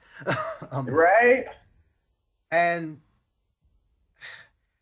it helped with the fact that he was already introduced in Civil War, so like you already knew who this guy was going in. And this is the first time that I really felt that Spider-Man was actually a teenager. He'd actually like Tom Holland, yeah. He actually, looks like a kid. Like, yeah, he's actually 20, but he could easily pass for like a 15, 16-year-old, so it makes sense. And just what he does in the movie, like he has that one nerdy friend who we can talk to. Like, you really felt like this guy. It makes sense that this person would be Peter Parker and why he would have the drive to be Spider-Man outside of that. With Andrew Garfield, when he was Peter Parker, he was way too confident and cocky, and it just didn't make sense. And then Tobey Maguire, I just never loved him as Spider-Man. I felt like he was still just kind of awkward and goofy in both. Whereas with Tom Holland, he was like a nerd, like a nerdy weirdo as Peter Parker, but then I just really liked the aspect of him like trying to overcompensate as Spider-Man and like kind of like Mm-hmm. tried to like be all tough guy and like tried to like tried to be Spider-Man as hard as he could be, and I just really appreciated Right. that. And honestly, one of my favorite scenes from the movie was when he's just sitting there in that storage facility as like talking to his suit for like 6 hours. And Mm-hmm. it just really showed you like who this character is, like how he's dealing with all this going on. I just really feel like this was the perfect way to show Spider-Man in a movie, and just something that you just haven't really captured in any other movie before then. And of course, we gotta talk about Michael Keaton as the villain. Like, I mean, not only do you have Batman playing a villain in a Spider-Man movie, it's Michael Keaton. Like, come on. And like he's actually a legitimately good villain. I actually like Mm-hmm. he kind of falls under that kind of cliche Iron Man-esque villain where he's just a guy who's jaded and like was wronged by someone years ago, but like you really feel for what he's going through. You understand why he's doing what he's doing. And oh, it's especially like in this, just casting Michael Keaton as the Vulture really paid off in that scene where Peter Parker goes to what's the girl's name? Oh, Liz. Yeah, goes to her house, and it's like all that like cheery happy Mm-hmm. music, and then it opens and Michael Just, Keaton's just standing there. The music just stops. yeah, everything's just like. I Oh, it's like oh my god, I remember. oh wow, it's like I know I know that you are the Vulture, but you don't know that I'm Spider-Man. Like it's just that scene was so good. And the music for that car ride, just the most dramatic thing ever, and it fits so well. You feel it the whole time. You're like, oh my god, like you really feel like you're in Mhm. Peter's shoes. You're like shaking in the theater. You're just like, oh my Yeah. gosh, this is crazy. And like and it just you could really feel that Michael Keaton's character was like realizing who this kid was as he was driving, and just the music kept building and building, and like it made this scene like that otherwise was already intense. It made it even more so, just because everything that was going on, and then Peter, even though he liked this girl, he realized like even though like I know this guy is your father, I have to go stop him. Like I'm sorry, but I have to go stop Right. him, and just Like I mean, gotta be a hero. That's what it's all about. yeah. And yeah, like the climax itself wasn't amazing. Like I liked it, but it wasn't amazing. It wasn't the best climax Mhm. ever. But I also really liked the fact that he did the entire climax in his original spider suit. Like it wasn't the upgrade one. It was his old like ragtag, um, thrown together one he had originally, which that was pretty Yeah. interesting. Yeah, I really like this movie a lot. This is actually also my number six, so that Okay, works out cool, perfectly. cool. But yeah, like it was like I really like back to what you were talking about. Like I really feel like this is the first like Spider-Man movie where Peter Parker and Spider-Man are both equally represented by the actor. Mm-hmm. Because like with Tobey Maguire, you really felt the Peter Parker, even though he's kind of older. But Yeah. he didn't really match the Spider-Man. And Andrew Garfield kind of felt the opposite. Like he was really good at Spider-Man, like super cocky, super like in your face. But like Peter Parker was way too cool and like way too like confident in himself. Like he did not seem like a nerd at all. No, And and like yeah. And like he's trying to overcompensate, like you said, like when I think about like the interrogation scene he has with a dude, and it's like "Roar," he like tries to do like his like Christian Bale Batman voice kind of thing, and then the dude just kind of like looks at him, and he's kind of like, "You've never done this before, have you?" And he's like, "Nah, man, I'm sorry, I just." I love Donald Glover in that movie. Like, oh Oh my goodness, dude, that's so. He's just so. He's like, you want some advice? And he's like, yes, please. Like, Yes, please help me out here. oh, oh my God, it's so funny. And like, I do really like Karen. I think that was a really good adjustment. That's something we Mm, obviously have never seen with Spider-Man, and like, it works because like, well, Tony Stark made it, so of course it's gonna have some AI in it, yeah. and of course it's gonna, and like, and now it's like. I kind of I like it, but I don't really like all the like different modes it has. I feel like that's kind of unnecessary. And Tony I feel Stark like made it, maybe so it makes sense to have all that. that is true. That is true. But I feel like that would have made more sense for like his second suit, kind of like like this suit. Mm. Like I mean, if he wants him to be a friendly neighborhood, I know he had to like what was it the training wheels Uh, protocol install. hmm That's so funny. But like, I mean, still, why would you have? I mean, if this is just his suit for just for now, why would you have like an instant kill mode? Like, if he's just supposed to be a friendly neighborhood Yeah, Spider-Man. But I don't know. That was a bit I don't weird, know. but Yeah, I was just kind of like, okay, but it is what it is, and mhm. I don't know. I just like that's like nitpicking. That's not a big thing, but like I really like the scene where like they just finished with the boat and everything, and then Right. Tony started. He's talking to him. He's like, "You don't even care. You're not even here." And then he opens up. He's like, "Oh Like, yeah, I'm here." And it's I'm just like, oh, you like felt that. You were like, "Oh, he is uh, mad now." I Like, one my honestly my main issue with this movie is the fact that Sony botched the marketing of this movie. Like mm, there were so many scenes that should have been just so much better if they hadn't already been in the trailers. Like that scene you yeah, just mentioned, we already saw in the trailer him getting out of the suit, so we knew what was coming. right. And essentially the majority of the climax was already shown in the trailers. Like I Mhm. was expecting that scene to be like halfway through the movie and then that real climax to be something else, but nope, that was the climax. So honestly, the main complaint I have is the fact that we already saw over half the movie by the time the movie came out, which was just a bit Mhm. irritating. But yeah, I do really like Ned though. Ned as the guy in the chair, like Ned, that. yeah. I loved him. I love the scene where he's in the school computers and the Mm. teacher is like, "What are you doing?" He's just like, porn." It's just like that's and it was funny because in my theater somebody said that in the back. It's like, "Say porn," and dude just goes porn. And I was just like, Nice, I lost it. I couldn't even deal with it. Like he called it. nice. Oh, yeah, that was like a really good. There was a lot of scenes where I was like, "This is a really good movie." Mhm. Yeah, and another thing, like it makes sense that this type of character would make friends and like have the or make friends with the type of friends that he did. It makes sense that he would Mhm. be in what the Scholastic Decathlon or whatever that was, Mathletes or whatever Mhm. that like Yeah. that group was. Oh, and I love Mary Jane or MJ, whatever her name was. I Mhm. loved MJ in this movie. Mhm. Like she Or Michelle or whatever. Zendaya Yeah. like knocked it out of the park with this. Like she clearly Mm. had an interest in Peter Parker, but like she really played up the whole like, oh, I'm into you, but like I don't like really care. Like I don't like just Yeah.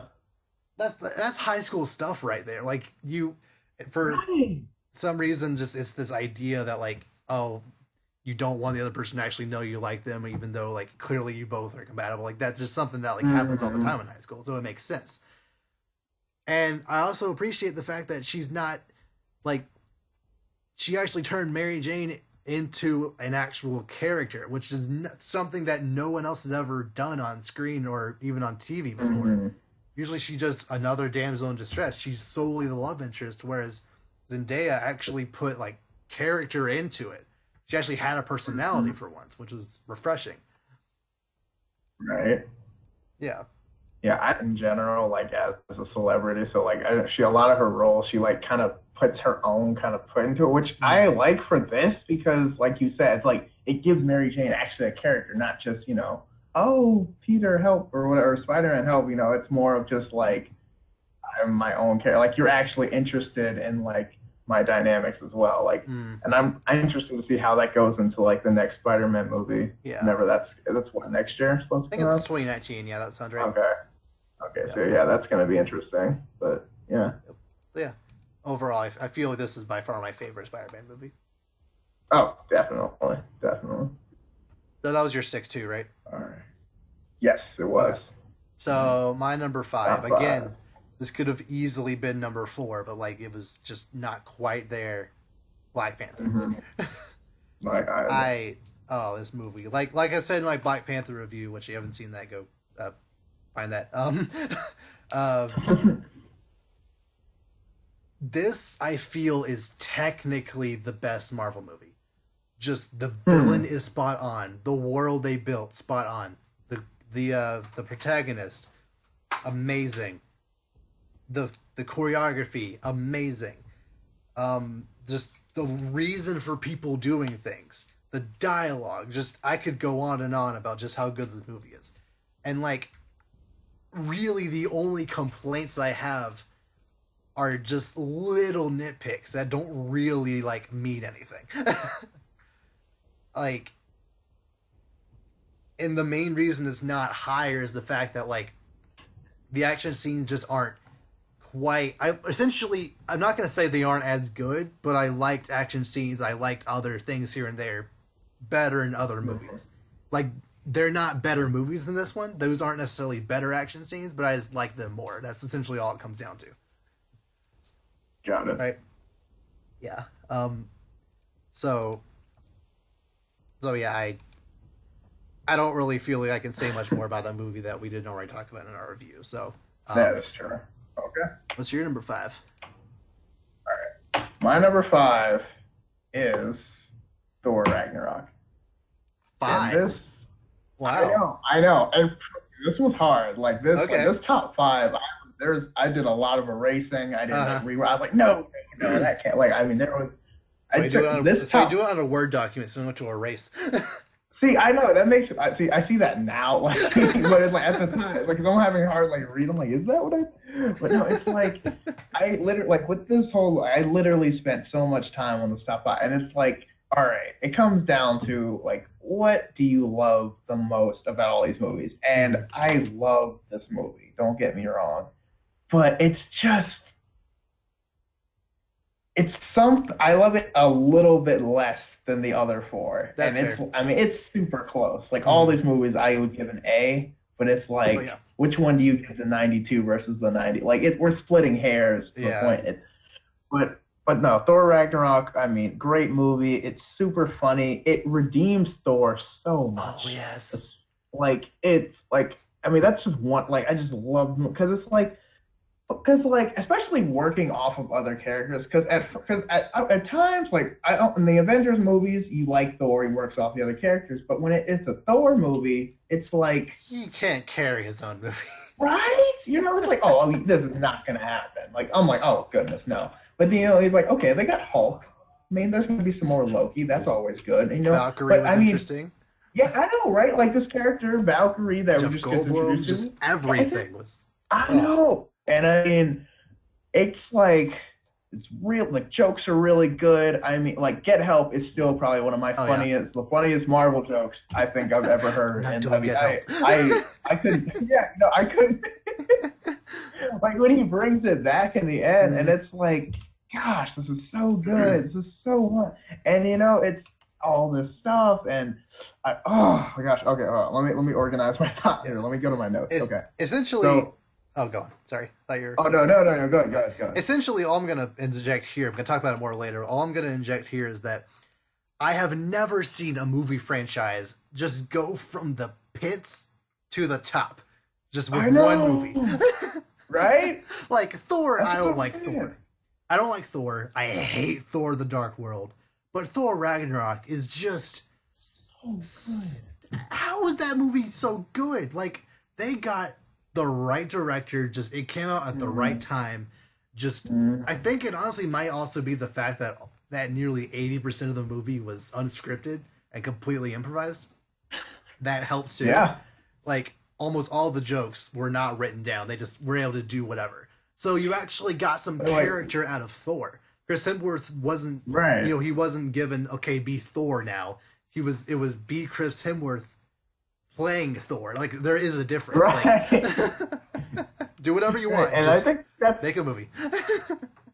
Right, you know, and I thought that's what they should do more with these characters that don't necessarily have the strongest. Because, like, I mean, when you look at like Iron Man is like Robert Downey Jr. and Tony Stark are synonyms at this point. Yeah. Like they're the same person, you know, and it's like it's them basically playing themselves. And it's like with Thor, it's like they really changed that in this movie. You know, he's really funny. He's really gonna be like, you know, and his jokes are great because you know he's talking all he's like, oh, I don't even like Banner. He's all numbers. I lose that, and then he talks to me. He's like, I don't even like the Hulk. It's so funny, and like that's so great, and like his dynamics with Loki and all this stuff. And the only thing I don't like about this movie is I'm not a huge fan of the villain. I think Hela was not a bad villain. I think she was just not as good as some of the other villains. That's fair. Not as good as she could. Like, I liked her a lot. Like, she's better than most Marvel villains.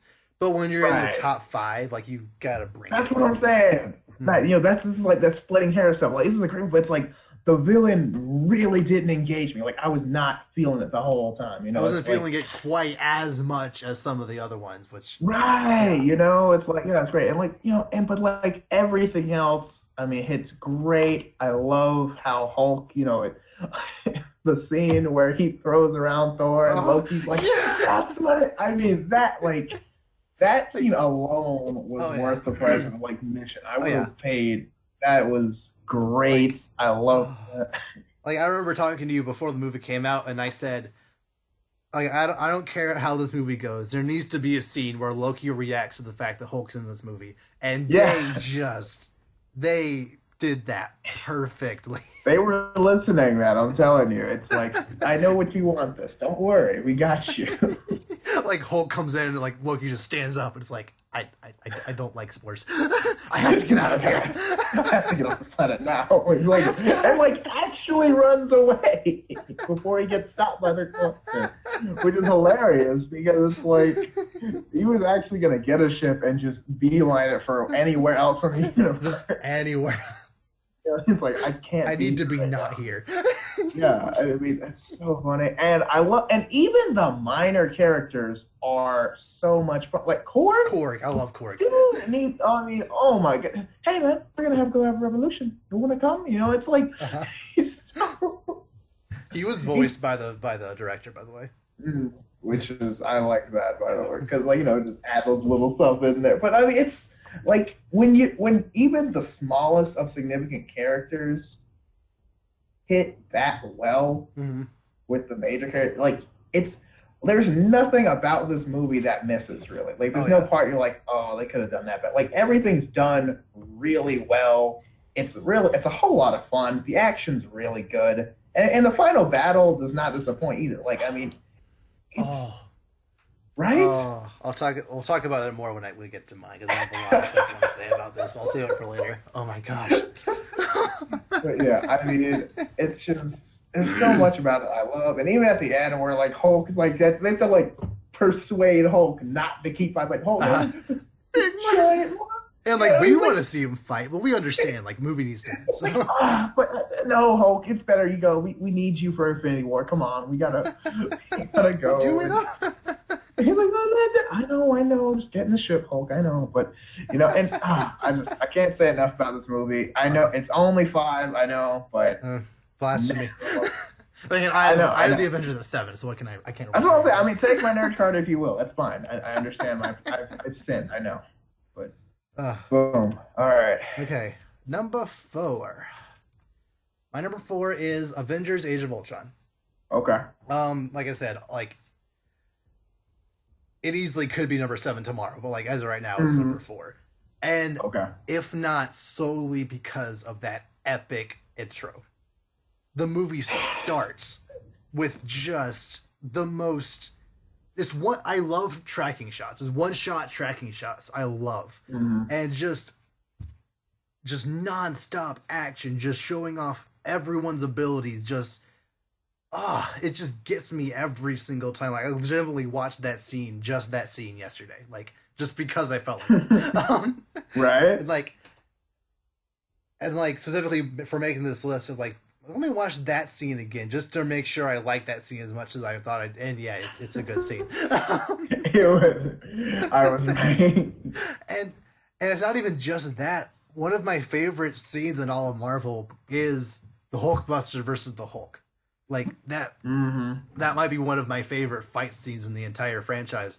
And like I said before, I love me a good you know, hero versus hero fight, and One that's on one. Yeah.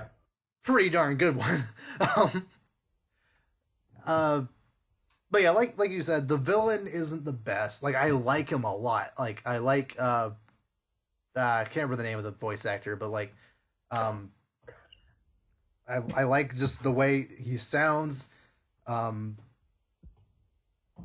I the all of the action scenes are really good. Like the scene where they're fighting all those robots gets drawn on a little Hmm. too long maybe, but like for all we got, it was actually pretty good. The chase scene where they're trying to get that payload away, or trying to get Vision away from uh, Ultron was really good.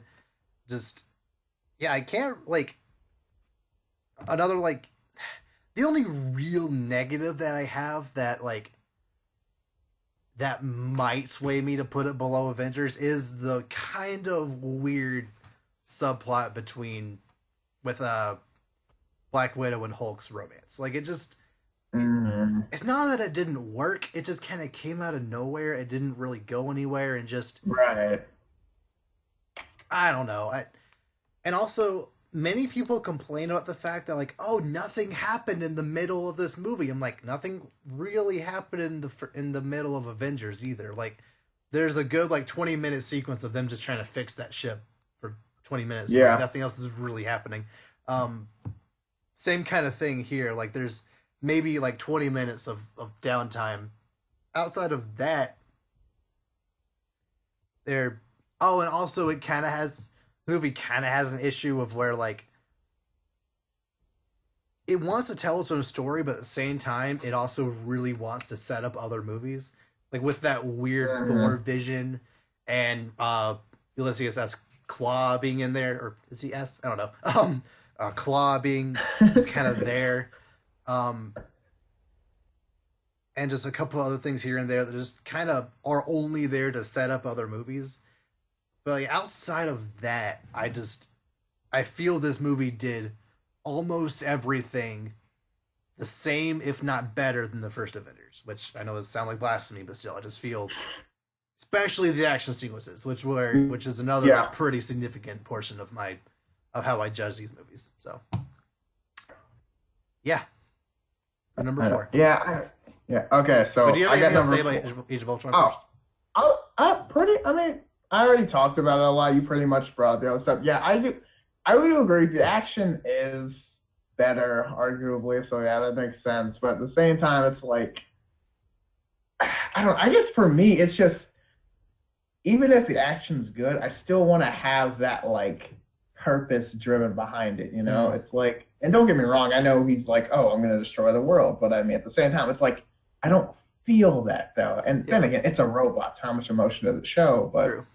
you know what I mean? Oh, also one more thing. Of course, we already talked about Captain America's suit. If Captain America's Hmm. suit was better than the Avengers, honestly, it might be better. Also, um, the Avengers has very dated green screen work. Like there were multiple times where I could like where Black Widow was flying on a Chitari speeder and like clearly could tell that was a green screen. And like other times throughout the movie, like Hmm. the CG work just wasn't perfect. You know, like so and it's like just distracting enough where like every time I watch the movie I can't help but notice it even if I'm not looking for it, you know. So yeah, Hmm. out like if the and again it was 2012, so like it wasn't technology like was like just on the cups of being like amazing at that point. Like it wasn't like quite there yet. So Hmm. if the green screen work had been a little better, if Captain America's suit had been better, of course, it honestly might like bar none be better than Age of Ultron. But right now, how I'm feeling, Age of Ultron is better. So okay, that's all I've got to say about that. Go on. All right. Number four, and this was like the hardest choice probably Mm-hmm. in the whole thing, was just barely. I have Black Panther at four, and Okay. I'm like, and I mean Yeah, Barely. like I Yep. literally made like a chart. Pros But and yeah, cons list. yeah. I mean, it was super close. But no, Yeah. I gotta say, man. But no, I love this movie. I saw it twice over break. I mean, I Nice. would have gone to see it 3 times, but I was like, my bank account's not about that life.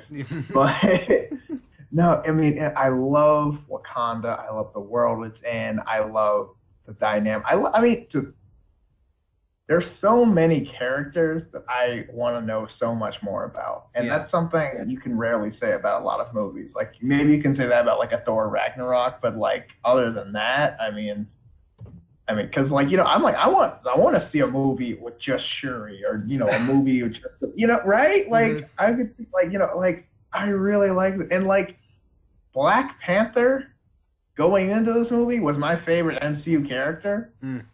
And watching Black Panther, he's like my third favorite character in the movie, which Wow. Yeah. is crazy. Because Wow. I'm like, and like, because like halfway through the movie, he's like supposedly dead, and you're just like, I, I mean, I know he needs to come back, but I mean, I'm still okay, If he doesn't, it's because still a good movie regardless. yeah, like, and because it's such a good movie, the support character's good, and the villain is, Spectacular. I mean, Probably the best villain in all of Marvel. Like, I yeah, don't think that's a and question. it's like I don't want to take Loki off that throne, but it's like, But but he's not as dude, nuanced. Loki isn't as nuanced as Killmonger. that is true. I mean, it's just I don't know. It's just kind of like it's one of those things. You're like, are you? It's like that. Are you sure you want to remove this from this status? Like, Hmm. but I think I do. It's like it's such a good villain. He's so driven, and you root. I mean, I hate to say it, but you root for him. You Yeah. really do. And Yeah. it's like it's like such a good villain. Makes so much sense, and I love it. I mean, we've talked about it in their last review, but I mean, this movie is like I know there was a lot of hype going into this movie, It was and I earned. expected. Yeah, and I expected to be great, but I like this movie. Honestly, I might say wasn't hyped up enough, and that is saying a lot because It, this movie it's already had made a over $1 lot billion, of. so it That's what I'm clearly saying. I mean, it this earned movie it. is oh my god, I would watch. Oh my goodness, I can't even. I love this movie. I do. Yeah. And honestly, the only reason why it wasn't number 4 is because of the two, I feel personally I would rather watch Age of Ultron again. But that's just me. Mm-hmm. Like, I love Black Panther. It was a really, really good movie, but Mm-hmm. just what for the just the stuff that was in Age of Ultron just drew me in a little bit more, and I would rather watch that one over Black Panther. But still, they're very, Okay. very close.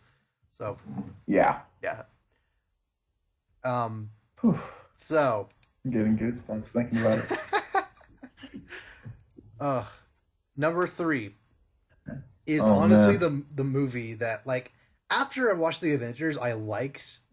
Yeah, I love the Avengers, but just Mm-hmm. watching the Avengers didn't necessarily draw me like full on into the Marvel Cinematic Universe. Watching Captain America: Winter Soldier did that for me. Mm-hmm.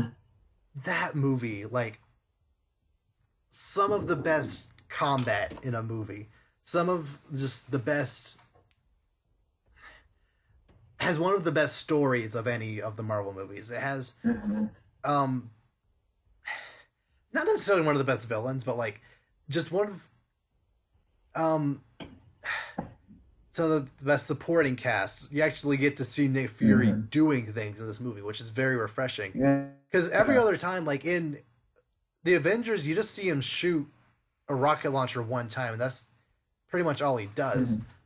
Whereas in Winter Soldier, you actually get to see him fight off like, an assault of cars with just that like little minigun inside of his one car. Like that's just Yeah. you just really get to see what he can do. Same thing as Black Widow. And like I liked Captain America after watching Avengers, but I didn't love him. After watching Winter Soldier, like he honestly might be my favorite Avenger at this point. like one Mm-hmm. like first or second favorite Avenger. Like Mm-hmm. and and I also really like Falcon. Um just everything with the Winter Soldier was handled very well. Just the way they handled, the fall of Shield. Mm-hmm. It was just a very, very well structured movie. I honestly can't really think of anything to really complain about it. Like, so, um, yeah, I'm honestly just racking my brain. I honestly can't think of anything to complain about it. So, Mm-hmm. anything to add? I mean, yeah, it's a great movie. I think it is the best like solo movie, I guess you would say, because Mm-hmm. I really like how this like they're on the run kind of thing. It's like that I'm on the run superhero movie, but it's still like in Cap's way, kind of like we're Mm-hmm. doing this my way, but we're still fugitives, kind of. Yeah. And it's like I like his dynamics with Widow a lot. I like Yeah. how, kind of, and it actually shows like Widow being a spy. Like I know he's like she could like did stuff, but like when she's like doing hacking and stuff like that, Mm-hmm. not just kicking and throwing people, which is great. Don't get me wrong, but it's like you really see she's capable of real, like she Yeah. lives up to the title and everything. Like Yeah. she's amazing. And And yeah, like you said, good. and I like the fact that even though Captain America and Black Widow, had to spend so much time together, they didn't form a romantic relationship. Like clearly Mhm. they were kind of being flirty, but like Right. they they didn't go all in on them actually being a romantic couple, which I really appreciated. Hmm. Because and I felt like that was helped by the fact that she needed to be a spy and like she was kind of being a little flirty, like when they were on the escalator and Hmm. she had them kiss to not draw attention to them. Like that made sense because that's what a spy would do. And Right. just other things like she had to be a little flirty in order to kind of take the edge off of Captain America to get stuff to get like information out of him. And just I felt like she was one of the first time that like Black Widow actually kind of had some character to her. So Right. yeah. Like she used flirting like as an arsenal rather than just to get like it's like it's part of her bag of tricks as a spy, and it's Mm-hmm. something that's really appreciated from it, what I think. And also like just going to like the Bucky part, and like I know it was like, oh my gosh, like Bucky, like it was like this kind of like real, but at the same time, I don't know why, but for some reason, that's just like, because for Cap, that's the only person from his time Mm-hmm. that's like, still around, because you Yeah. forget sometimes, and then when you think of these other movies like Civil War, where you're like, why are you doing all this for the guy? It's like this is the only person that I know from my world, because you forget that Cap. I mean, he's not from here. He's Yeah. from the '40s. Mm-hmm. It's like it's great thinking about it. Then you kind of it just I don't know. It was kind of a wake up for me. Kind of. It was just kind of like Yeah. it's like being on almost an alien planet, and the one person from Earth you Mm-hmm. see. Yeah.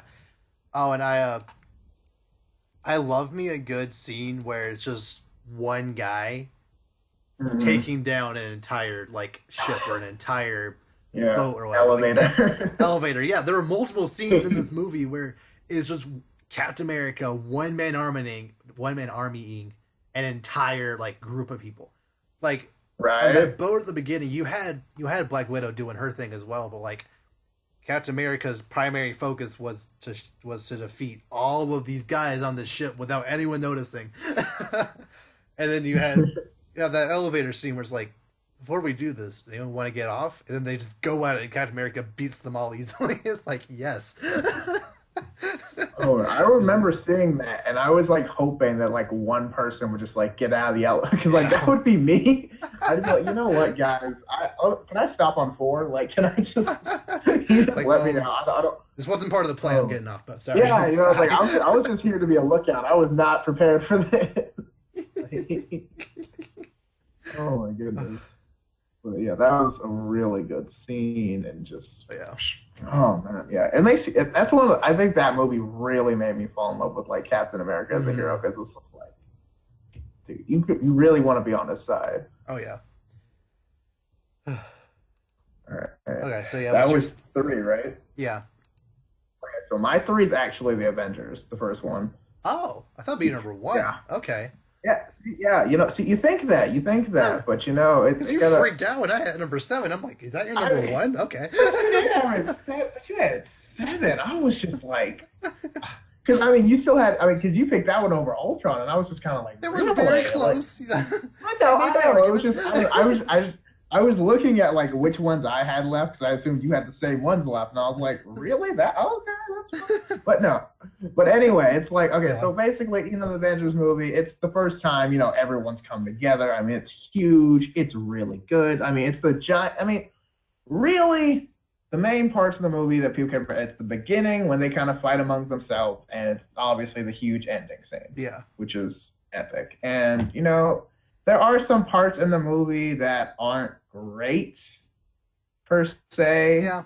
but you don't. When you leave that movie, you're not thinking about, oh man, what did I not like? You're thinking about that was so cool. Like, Yeah. it's just like, oh man, and like.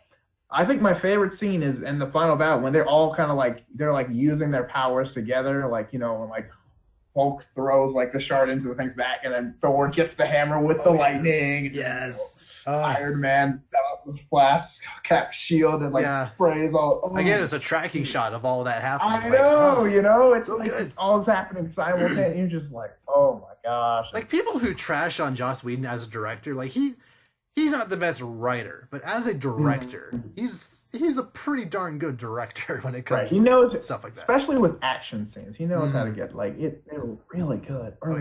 And like there's still that Marvel comedy thrown in there because you got Captain America with the police officer like, all right, I need this on that, and he's like, why do I listen to you? And then Thing goes up, beats the crap out of like 3 of them. And he's like, all right, I need a perimeter. Like doesn't even turns around immediately, just like, oh my goodness. Although I do kind of feel that at the same time, like, yes, the police did set up a perimeter, but like, how did none of the Chitauri get away, like get out of the city? That is true, but I feel like their main goal was just to cause panic, not to like spread out the world, I guess. So, because Loki wanted the whole I want the world to see what I can do, and like I guess New York was his base of operations, and you got Hawkeye calling the shots because Hawkeye for some reason, but he's like, oh, he's like, oh yeah, Stark's got a party. He's like, oh, and he didn't invite me, and he's like all mad about it. Or like the scene I really like is like when Banner just casually shows up on his little like motorcycle or whatever, and then he just gets like, I'm always angry, and just like one punch. Does his best One Punch Man impression, and just takes out this giant monster thing. Have you seen that show nothing. Yet? I have not seen that show. You need to see that show. That's not what he's telling me. Like, you gotta watch One Punch. You're into Dragon Ball. You're into superheroes. You'll love it. I know it's weird though. It's like it's just like okay. So is that okay? That's his thing. Does he even fight or does he just punch people? That's it. You need to watch the show. Okay. All right. That's fair. All right. But anyway, back to the Avengers. But but it's just I don't know. It's just. It was the first time you really see them all together, and that for me was just, that's a huge deal. Oh, yeah. It's a really good, it's how I left that movie. That really gave me this is how I should feel after watching a superhero movie kind of feeling. And that's something that not too many other movies have ever had for me, and that was a big part for me. Yeah. Yeah, definitely something that DC could learn from. Indeed. Okay, so top two. Top two? Whew. My number 2 is Thor Ragnarok.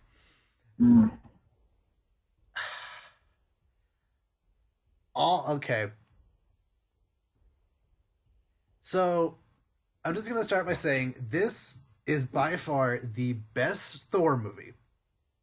Clearly the second best Marvel movie. In my opinion, the best Guardians of the Galaxy movie. All I'm going to say on that front Guardians of the Galaxy is that Guardians 3, you need to have some Led Zeppelin in there. That's all I'm going to say. Led Zeppelin makes every scene better. But, like, just... I honestly, like... it's another thing. Just like Black Panther and Winter Soldier, I can't really find any like real flaws with this movie outside of like if you're going into this movie expecting it to be more serious because it's called Thor Ragnarok, and like Mm, every scene is tail ended with a joke or like with some like comedic moment, right. you're clearly not gonna get that. But if you're going in just hoping for a good time, you are totally going to get that. Like I went into this It's like movie you were like gonna. there were so many times where like I was just belly laughing, and before I could finish laughing that time, another joke like just hit the mark, and like Right. I just kept consistently laughing, and that gladiator fight, like Mm, I said the Iron Man versus Hulk fight in Age of Ultron was one of my favorite fights. I honestly feel like the Thor versus Hulk fight might be my favorite fight in the entire cinematic universe. Like it's so good. Just just uh and then they kind of reference it back later with like we had a fight. Yeah, I won. That doesn't sound right. That doesn't make sense. And he gets to the ship. It's like, welcome, strongest Avenger. Thor's like, what? What? Wait a minute. No, no. and oh, and just that finale. Like I said, Led Zeppelin makes everything better. But even if Led Zeppelin wasn't playing during that moment, during that scene, you still had a giant freaking dog, a a Valkyrie with a Gatling gun flying an Mm, orgy ship. You have Hulk fighting that giant. That's what it was. I forgot about that part. Yeah, that is right. Yeah. It's like shooting fireworks out. And it's You just have like, Hulk oh. fighting that giant dog. You have the God of Thunder in his final form, just wrecking Mm, everything.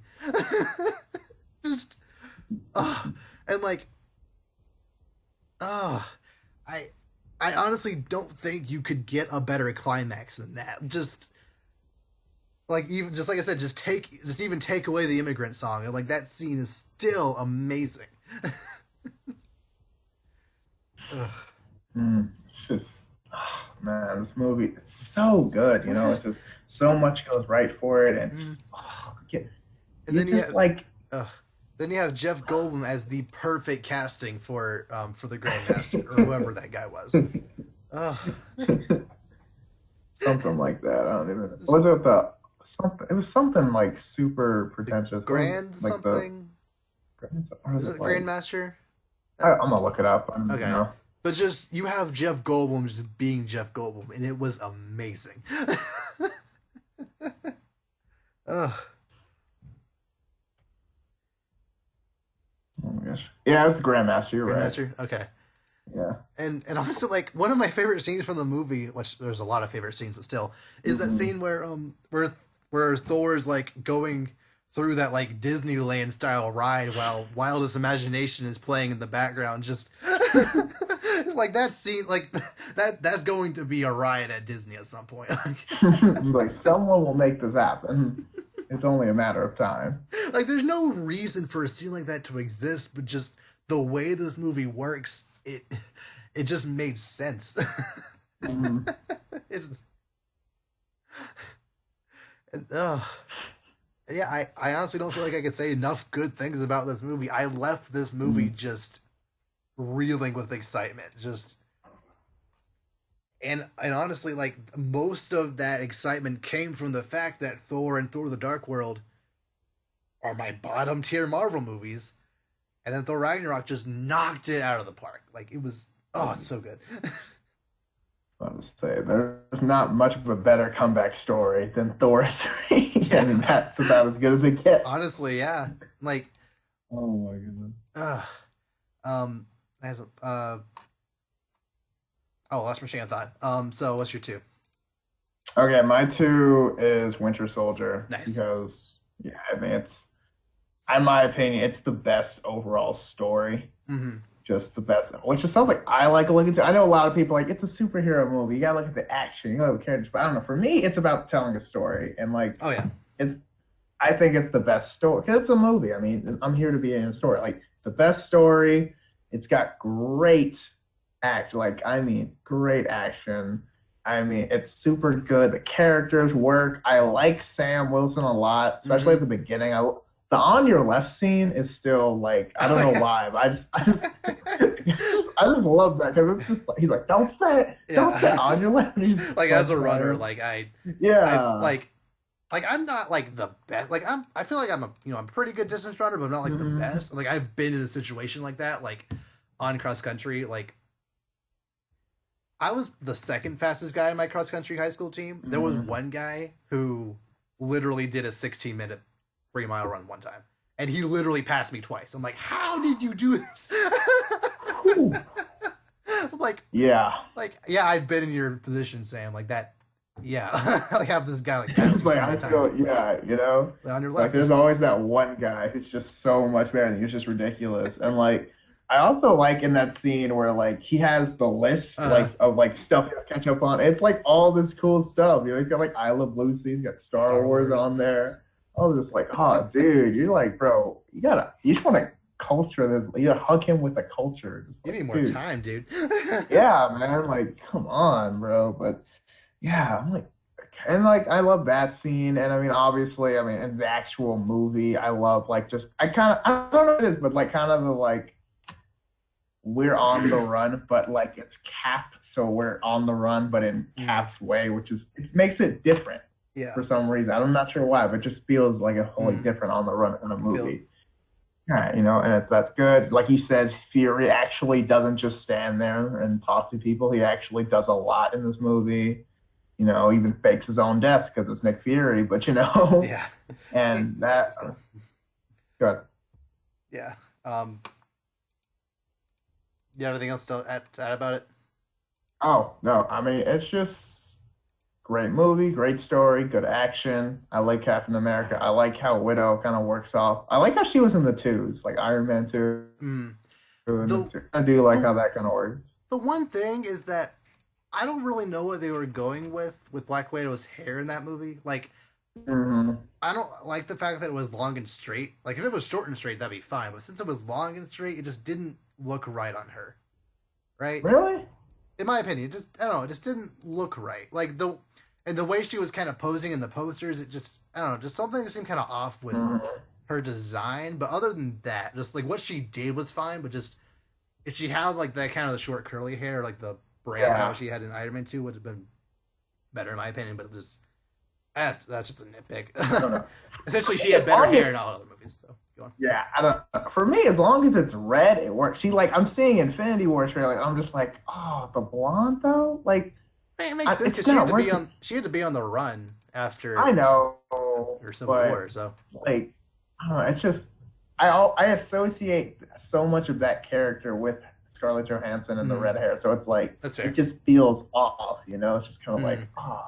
Yeah, I don't love it, but like, I see where you're coming from. It makes sense. Yeah. Okay. All right. So 1. Okay, so by process of elimination.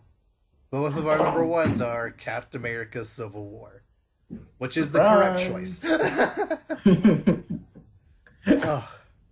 Like, it is the correct choice for that 15-minute all-out Avenger on Avenger fight scene at the airport. Like, okay. I watched that scene, I watched that movie on Saturday, and like, I don't think that I've ever seen another movie not even just that scene, just throughout the movie, I've never seen another movie that has better choreography than this movie. Just hand-to-hand combat, just the way they shot it, just what they did. Just one of my favorite scenes is War Machine is flying towards Captain America. He like does this like spinning kick and like hits Warhammer like or War Machine like and like hits on the ground and goes spinning like just. When Scarlet Witch like drops all those cars onto Iron Man, all the stuff with Giant Man, just all, like, oh, tiny guy's big now. And like I said, just throughout the movie, the choreography between Captain America and and what's his name? Crossbone. Bucky. Oh, Crossbone. Just that entire intro scene, just the choreography and just the way everything was shot, just the way everyone used their abilities, just it was just so good. hmm I like, and it's like the real introduction to all these good characters. Like you saw some of Falcon and like Ant Man, but like you didn't like it was more of him. And obviously Spider Man, Black Panther get introduced. Both of those characters rock. They get their own great movies. But like at the time, it's like, oh, these characters are amazing and they're so good. And like the reason they're fighting, it's like it's simple, but it also makes so much Yeah. sense. Mhm. Like, and you actually don't know what side to root for. Yeah. And unlike certain other superhero movies, it actually kind of built to this. In both Avengers movies, you had Captain America and Iron Man like not exactly getting along on everything. There were multiple Mm, times where like they clearly disagreed on things and they almost fought right then and there.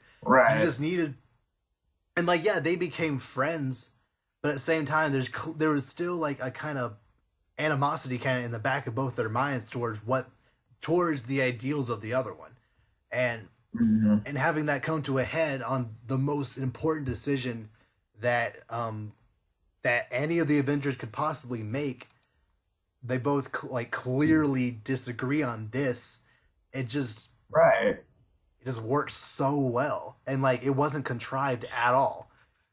And watching it again, many people complain about the fact that Baron Zemo's plan was a bit ridiculous, and sure, it was. There were a lot of like things that need to happen exactly like perfectly in order for all to come hmm together. But like overall, I actually like feel if you like follow it well, like it actually makes sense. It all like the pieces all come together actually fairly well. So even hmm then, it's not like that alone isn't even that contrived either. So Yeah. And it's like it's almost kind of like yes, he's sort of the bad guy, but this feels like the kind of movie that didn't really have a bad guy. It was mhm, kind of just.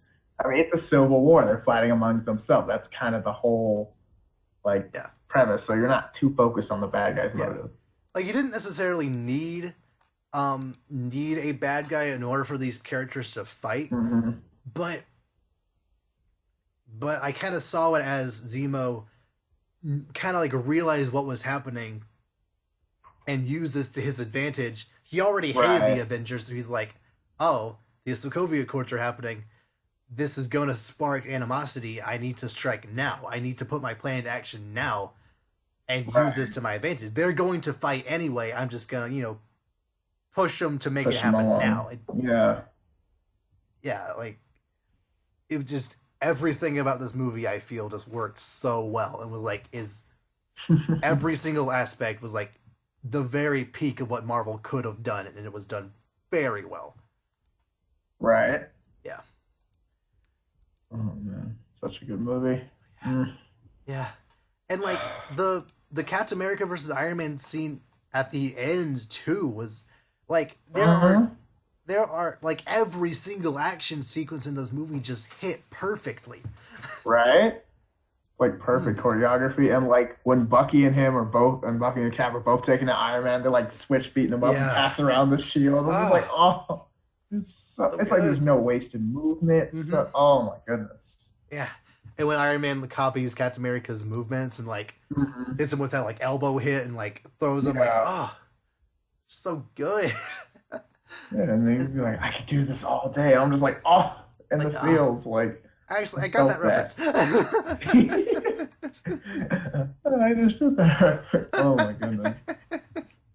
It's just, oh man, yeah, it's just sewn so well. And you got all these characters you're interested in. Mhm. It's just like, dude, I mean, this movie is, it's Pretty tight. yeah, it's great. And and it's like, kind of like you said, or we talked about this before, it's kind of like, a lot of the people that aren't, total mortal enemies, just on different sides, like, Mm-hmm. Widow and Clint, they're just kind of like, hey, we're still cool. It's like, well, depends on how hard you hit me. And Like, then Scarlet Witch was like, "You're pulling your punches, so I need like stop fighting her, find somebody else." yeah. I'm like, hey, man, like we're like we're all still cool, right? And it's like, oh, guess not. Mhm. But Oh, and I just loved. pretty much every single line that Hawkeye said in this movie was I really loved. Especially his little interaction with Iron Man in the jail cell. Just like you never really had any real interaction between the two beforehand, but now like you like Hawkeye does not like this guy. Yeah, it's like, oh, I mean, dude, he did lock him up, so I mean, he was retired, so it's like, True. Bro, really, you're gonna do this to me? But, yeah, and I also like the fact that when Iron Man like talked to Falcon and was like, you have 30 seconds, like we can like, have you been fed yet? Like, just he was actually being nice to this guy who theoretically he should be furious at for being directly responsible for his friend almost dying. Right. Yeah. And yeah, I did, and like the whole like Rhodey gets blasted out of the sky, gets paralyzed. I mean, that was kind of like, it kind of got, because like, you know, when they're all fighting together, it's kind of like, as long as nobody gets hurt, it's kind of like not a big deal. But then when someone actually like gets hurt, it's like, okay, we're not playing around anymore. Yeah, like I wasn't expecting anyone to die, and like I would honestly have been surprised if someone had died through that. But just the fact that someone like was crippled because of it, it's made the sequence even stronger. So right, yeah, I thought he was gonna die at first. I was like, oh my gosh, now it's gonna like Oh yeah, and my viewing on Saturday was, I think, the 4th time I've seen this movie, and there were still scenes where I was like, ooh, or like, yeah, or like wow, like I still had audible reactions to it, even though I'd already experienced this so many times before. Like that's the mark of a good movie right there. Never gets old. Yeah, like I legitimately am trying to find complaints, and like, outside of the villain's plot being a little contrived, I can't really think of much to really complain about.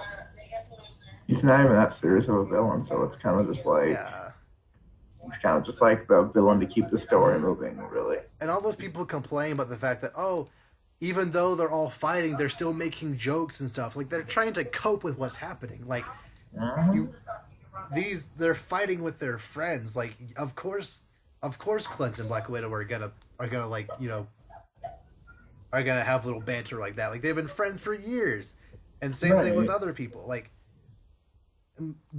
most people, surprisingly, actually do cope with bad situations through humor. So this actually makes sense. It's fine, and also it's like, it's not unnatural to do that. Like, it happens all the time, and it's just kind of like. Also, okay, what was I gonna say? Oh my gosh.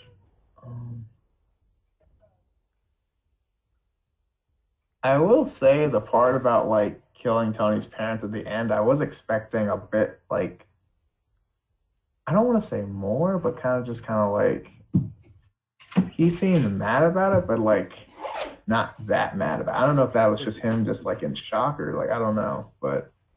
What do you mean? He smacked the crap out of Captain America just for knowing. I know. And it's like, I don't know. I guess he like, I don't know. It was weird. I don't know. For some reason, I was just kind of like, okay, like I get it. He was mad. Don't get me wrong, but it was kind of just kind of like he was mad, but it wasn't like I thought he was gonna like kill. Yeah, like I thought he was just gonna like. I know, but like what? I feel like he could have tried harder if he really wanted to. Because my light. I mean, when you're fighting two super soldiers, I kind of feel like he was trying as hard as he could. Yeah, like he tried to straight up choke Bucky at one point. Like that is true. Because I didn't realize. Like I kind of understand what you're saying there, but at the same time, like considering who he was going up against, I kind of feel like he did all the. Yeah, I guess I didn't put that into account, but I mean, again, splitting hairs, nitpicking at best. Yeah, like when the very best Marvel movie, like when you're just nitpicking it, which really the top 5 for me is kind of really all it is. It's a bunch of nitpicks. Yeah. Like that's. Yeah. Just like you made a good movie there. Okay, so do you have anything else to say about any of these movies we talked about? I will say I probably need to. I think I should car watch they're some more of these again Mm-hmm. because some of these, like when I was making this list, I was like, well, I haven't seen this movie in like a couple of years.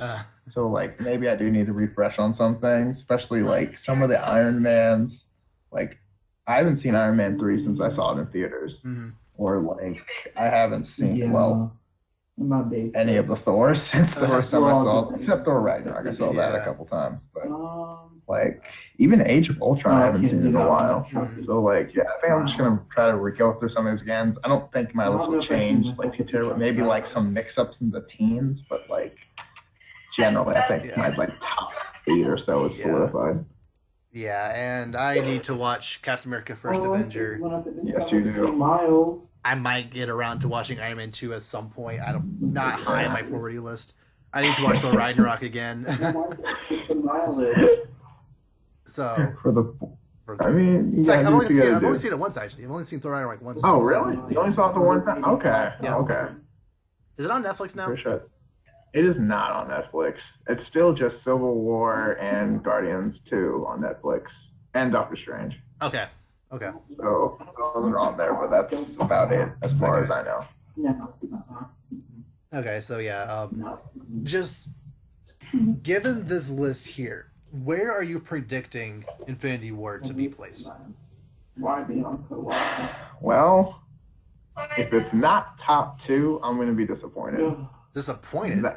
Yes. Really? Because I'm like, I feel like you're going a bit too high expectations at that point. Like you're setting yourself up to fail. But it's Infinity War. I mean, I get it, but it literally has everyone. Yeah.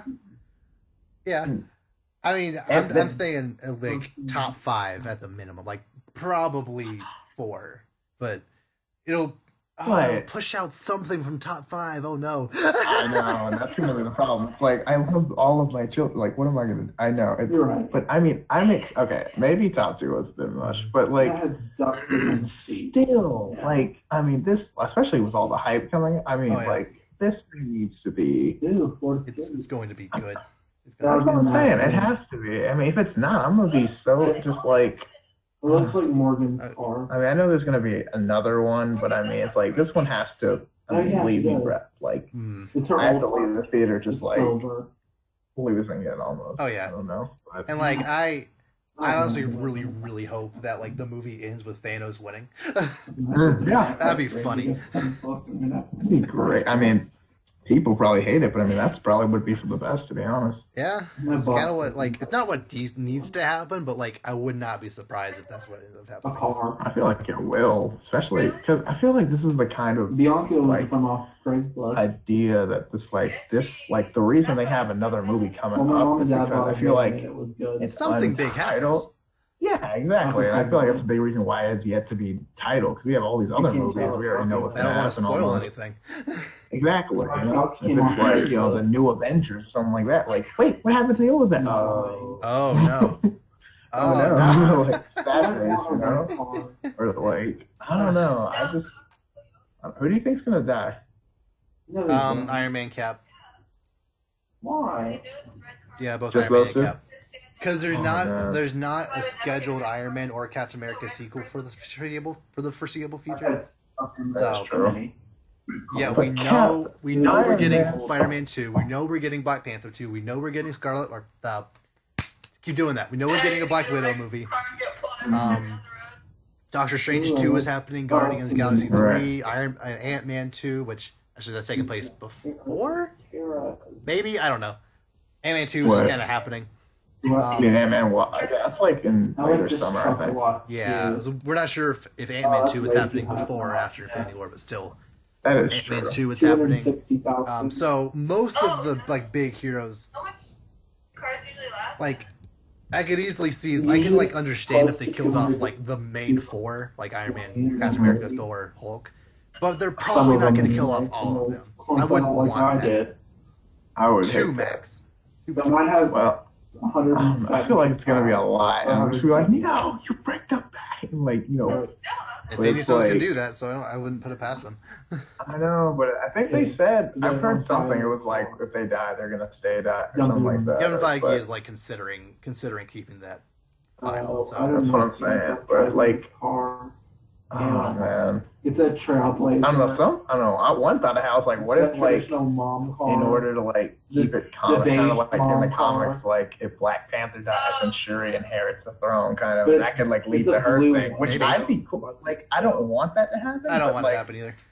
at the same time, it's like, but then again, these are some cool characters. But then again, Chad My Rose is price the boss. is But, Oh, yeah. oh my gosh. Okay, so yeah, needless to say, we're looking forward to future Marvel movies, and we'll try to rank them somehow once they come out. And so, I'm curious what any of you, what are some of your favorite Marvel movies? You don't have to give an entire list, just like, top 5 or whatever. So, Yeah. do you have anything, like, any final thoughts or whatever?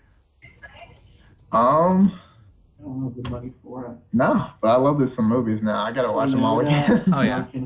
Oh yeah, got me some watching to do as well. Okay, and with that, we will see you all next time. Later. Peace out.